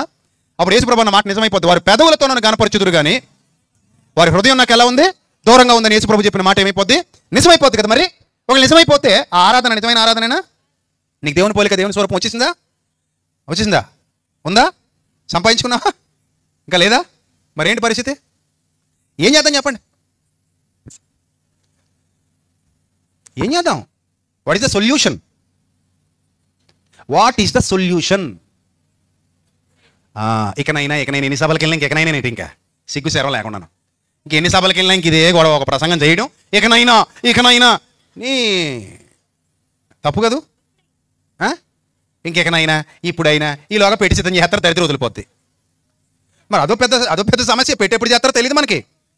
నేడో రేపో పెట్టి రెడీగా ఉంది. 1000 రూపాయలు 1200 ఖర్చు పెడతారు. రెడీమేడ్ పెట్టి తెస్తారు, అందులో పెట్టేస్తారు. ఓ పౌడర్ డబ్బా పగల కొడతారు, మీద పోయేస్తారు. ఓ సెంటు డబ్బా పగల కొడతారు, మీద పోయేస్తారు. కోయిట్ నుంచి తెచ్చుకున్న సెంటు సాగా నంపేస్తారు, తెల్ల కూడా కప్పేసి. ఎకనైనా ఇంకెన్ని సంవత్సరాలు అంటావు? చెప్పు, ఎన్ని సంవత్సరాలు అంటావు? ఎకనైనా అని నువ్వు తలుచుకుంటే ఇదేం పెద్ద భారం ఏమీ కాదు. ఒక మాట మీకు చెప్పనా, నేను చెయ్యాలి అని స్థిరంగా నిశ్చయించుకుంటే చేయగలవా లేదా? అలా నీ జీవితంలో చాలా చేసావు. ఏమైనా రైట్ ఆర్ రాంగ్? నీ లైఫ్లో ఇప్పటి వరకు అలాంటివి చాలా చేసావు. నువ్వు ఎన్నో ఛాలెంజెస్ తీసుకున్నావు, వాటిని సక్సెస్ఫుల్గా ఏం చేసావు? కంప్లీట్ చేసావు. నువ్వు అనుకుంటే అయిపోద్ది. అది పెద్ద కష్టం ఏం కాదు. నువ్వు నిజంగా అనుకుంటే, ప్రభువా నేను ఇలా ఉండాలనుకుంటున్నాను, ఇలాగే ఉంటాను, ఇదే నాకు ఇష్టం, ఇలా ఉండడమే నాకు ఇష్టం, ఇలా చేయడమే నాకు ఇష్టం, ఇలా భక్తిగా జీవించడమే నాకు ఇష్టం, ఇలా వాక్యానుసారంగా ఉండడమే నాకు ఇష్టం అని ఒకసారి నువ్వు ఫిక్స్ అయితే అది పెద్ద విషయం కాదు. నా ఆజ్ఞలు తేలిగ్గాను, నా భారం ఎలా ఉంది? సులువుగా ఉంది. అంతేనా? నా భారం ఎలా ఉంది? నా కాడి ఎలా ఉంది? మరి ఆయన ఆజ్ఞలు తేలికట, కాడి ఎలా ఉంది? తేలిక. అంటే ఆయన ఆజ్ఞలన్నీ ఎలాంటి ఆజ్ఞలు? తేలికైన ఆజ్ఞలు ఇచ్చాడు. ఆయన కాడి తేలికైన కాడి, ఆయన భారము సులువైన భారం. మిమ్మల్ని బాధ పెట్టేసేది ఏం చేయలేదు ఆయన. ఏం చేయలేదు, చేయడు కూడా. మీరు బాధ పెట్టేసేంత ఏం చేయలేదు. కానీ మనుషులు సులువైన వదిలేసి ఏం ఎంచుకుంటారు? కష్టమైన ఎంచుకుంటారు. ఒకరోజు ఒక్క ఉదాహరణ చెప్పి నేను ముగించేస్తాను. టైం ఉందా? అమ్మో చాలా టైం అయిపోయింది, 11:15. ఒక ఎగ్జాంపుల్ చెప్పి నేను ముగించేస్తాను. ఒకరోజు నేను ఒక మీటింగ్ ముగించుకొని మా ఏరియాలో వస్తున్నాను. నైట్ ఇంచుమించు 12:30 ఏమో అవుతుంది. ఒక అమ్మాయి మోకాళ్ళ మీద మెయిన్ రోడ్డు మీద నడుస్తుంది, కూర్చుని ఉంది. ఇంకా అలాగా నడవట్లా, మోకాళ్ళ మీద కూర్చుని ఉంది. ఒక అతను పక్కన నిలబడి ఉన్నాడు, సెల్ ఫోన్ లైట్ వేసుకుని. నేను వెంటనే మా డ్రైవర్ని కారు ఆపరా అన్నాను. ఎందుకంటే ఈడ అమ్మాయిని ఏదో చేస్తున్నాడు ఇక్కడ. మనం ఇప్పుడు హీరోయిజం చూపించాలి. ఎందుకంటే ఆడు ఏదో చేస్తున్నాడు అమ్మాయిని, పాపం ఒంటరిగా మోకాళ్ళ మీద కూర్చుని ఉంది. వీడు పక్కన నిలబడ్డాడు, సంథింగ్ ఏదో జరుగుతుందని వెంటనే చీకటి అంతా ఎవరు లేరు అక్కడ. కారు ఆపి వెంటనే దిగి, ఏంద్రా అబ్బా ఏం చేస్తున్నావు నువ్వు అమ్మాయిని అని అడిగా. సార్ మా హస్బెండ్ అండి అంది. అమ్మో అసలు నువ్వేం చేస్తున్నావు ఇక్కడ అన్నాను. ఏం లేదండి, నేను మేరీమాత గుళ్ళో మొక్కుకున్నానండి, మోకాళ్ళ మీద వస్తానని అంది. అందుకని ఆయన సాయం చేస్తున్నాడు అర్ధరాత్రి కాడ. ఇప్పుడు ఆ మేరీమాత గుడికి వెళ్ళడానికి 3 కిలోమీటర్లు పడుతుంది. ఈ మోకాళ్ళ మీద ఇప్పటికే పాపం ఎందుకు ఆగింది అనుకుంటున్నారు? నొప్పులు వచ్చి. ఇప్పుడు చెప్పులతో మామూలు చెప్పులు లేకుండా రోడ్డు మీద నడిస్తేనే ఎలా ఉంటుంది, సరదా తీరిపోద్ది కదా. అలాంటిది ఈ అమ్మాయి మట్టి రోడ్డు మీద, తాడు రోడ్డు గుంతల కింద ఉంది. ఈ మధ్య ఇంకా కొంచెం గుంతలు పూడ్చారని విన్నాను. కొంచెం గుంతల కింద ఉంది తాడు రోడ్డు, అందులో నడుస్తుంది మోకాళ్ళ మీద. ఎట్లా ఉంటుంది చెప్పండి? చిన్న చిన్న రాళ్ళు మోకాళ్ళు దిగిపోతే ఎలా ఉంటుంది? అయ్యా బాబోయ్, కర్మ, దేవుడు అడిగాడండి ఇవన్నీ? నువ్వు మోకాళ్ళ మీద రాళ్ళు గుచ్చుకుంటూ రక్తం కారుకుంటూ నా గుడికి రావాలని అడిగాడు ఆయన? అలా అడిగాడా? అసలు అలాంటి కష్టమైన టాస్క్లు ఏం పెట్టలేదు ఆయన. అందుకే అన్నాడు, నా కాడి సులువుగాను నా భారము తేలిక. నీ హృదయం నాకు ఇయ్యంటే అబ్బాయి అది ఇవ్వమండి, మోకాళ్ళ మీద కావాలంటే నడుచుకుని వస్తామండి. నీ హృదయం నాకు ఇవ్వే తల్లి, అది ఇవ్వను, కావాలంటే చెప్పు గుండు కొట్టించుకుంటాను వచ్చి. నీ చుండ్రు పేలు నాకెందుకు తల్లి ఆయన అంటాడు. ఆయన అంటాడు, అమ్మ సరిగ్గా తలస్నానం చేస్తావు నువ్వు వారానికి ఒకసారి కూడాను. ఈ సుండ్రు ఈ పేలు నాకు అట్టుకొచ్చి నాకేమిస్తావు, ఆ తలంటుకులు అంటుంది ఆవిడికి ఇచ్చేయి, డబ్బులు ఎత్తుంది, నాకు వద్దు తల్లి అని ఆయన అంటాడు. ఆయన అడిగేదేమో ఆయనకి ఇవ్వం, ఆయన అడగంది మాత్రం ఏం చేస్తాం, ఇచ్చేస్తాం. నీ మోకాళ్ళ మీద నడిచి మేరీమాత గుడికి వెళ్ళడం ఏంది, గౌరీపట్నం కొండకెళ్ళి గుండు చేసుకొని రావడం ఏంది? ఇవన్నీ దేవుడు అడిగాడా నిన్ను? ఇవన్నీ అడిగాడా దేవుడు నిన్ను? మరేం అడిగాడు నిన్ను? అదేగా, హృదయంలో చోటిస్తే ఆరాధన అక్కడ జరిగితే నువ్వు ఒక వెలుగుతున్న దీపాన్ని, నువ్వు ఒక మదర్ తెరీసా ఎలా ఉంటావు అప్పుడు? అర్థమైందా? మదర్ తెరీసాకు కూడా 2 చేతులే ఉన్నాయి, మదర్ తెరీసాకు కూడా 2 కాళ్ళే ఉన్నాయి, మదర్ తెరీసాకు కూడా 2 కళ్ళే ఉన్నాయి. ఒకసారి నువ్వు చెక్ చేసుకో, నీకు ఎన్ని ఉన్నాయో చెక్ చెయ్యి. ఎన్ని ఉన్నాయి? 2ఏనా? కళ్ళు ఎన్ని ఉన్నాయి? 2ఏనా? కాళ్ళు ఎన్ని ఉన్నాయి? మదర్ తెరీసా కూడా అంతేనా ఉన్నాయి? మరి ఆవిడెందుకు మదర్ తెరీసా అయింది, నువ్వెందుకు ఇలాగా ఉండరాజవరం మంగయ్యమ్మలాగా అలా ఉండిపోయావు? ఇక్కడ ఉన్న మంగయ్యమ్మ అంటే బాధపడకనే, సరదాగా అన్నాను నేను. ఆవిడెందుకు మదర్ తెరీసా అయింది, నువ్వు ఎందుకు అటు ఉండిపోయావు? సంకల్పం లేక. ఏమి లేక? సంకల్పం లేక. సంకల్పం ఉంటే మనం కూడా అవ్వచ్చు. ఒకప్పుడు నేను సేవకుని కాదు, నాది బ్యాక్గ్రౌండ్ సేవకుల బ్యాక్గ్రౌండ్ కూడా కాదు, మా ఇంట్లో వాళ్ళు ఎవరు క్రైస్తవులుగా ఉన్నవాళ్ళు కూడా కాదు, మా ఏరియాలో ఎవరు మారు మనసు పొందిన వాళ్ళు కూడా లేరు, మా బంధువుల్లో కూడా ఎవరు క్రీస్తుని తెలుసుకున్న వాళ్ళు లేరు. ఎట్టెట్టు వెళ్ళిందో మా అమ్మ ఒక్కటి వెళ్ళింది, మా అమ్మ కూడా సంపూర్ణంగా సర్వసత్యంలో లేదు. కానీ నేను ఎప్పుడైతే బైబిల్ చదవటం మొదలుపెట్టానో, నేను ఎప్పుడైతే బైబిల్ నేర్చుకోవడం మొదలుపెట్టానో, నేను ఎప్పుడైతే బైబిల్ పరిశోధనా దృక్పథంతో అధ్యయనం చేయడం ప్రారంభించానో, ఆయన నా కన్నులు తెరిచాడు, ఆయన నన్ను వెలిగించాడు. ఆ రోజు నేను తీసుకున్న నిర్ణయం, చేస్తున్న వ్యాపారం మానేయాలి అని. ఆ రోజు నేను చేస్తున్న వ్యాపారం మానేసి, నాకు అలవాటు లేని మైక్ పట్టుకొని, నాకు అలవాటు లేని స్టేజ్లు ఎక్కి, నాకు అలవాటు లేని ప్రాంతాలకు ప్రజల మధ్యకు వెళ్ళి గత 15 సంవత్సరాలుగా దాదాపు 3000 పైచిలకు బాప్తిస్మాలు ఇచ్చిన ఘనత దేవుడి హస్తాలకు ఇచ్చాడు. నేను చేసుకున్న సమర్పణ అంతే. అది అర్థమైందా?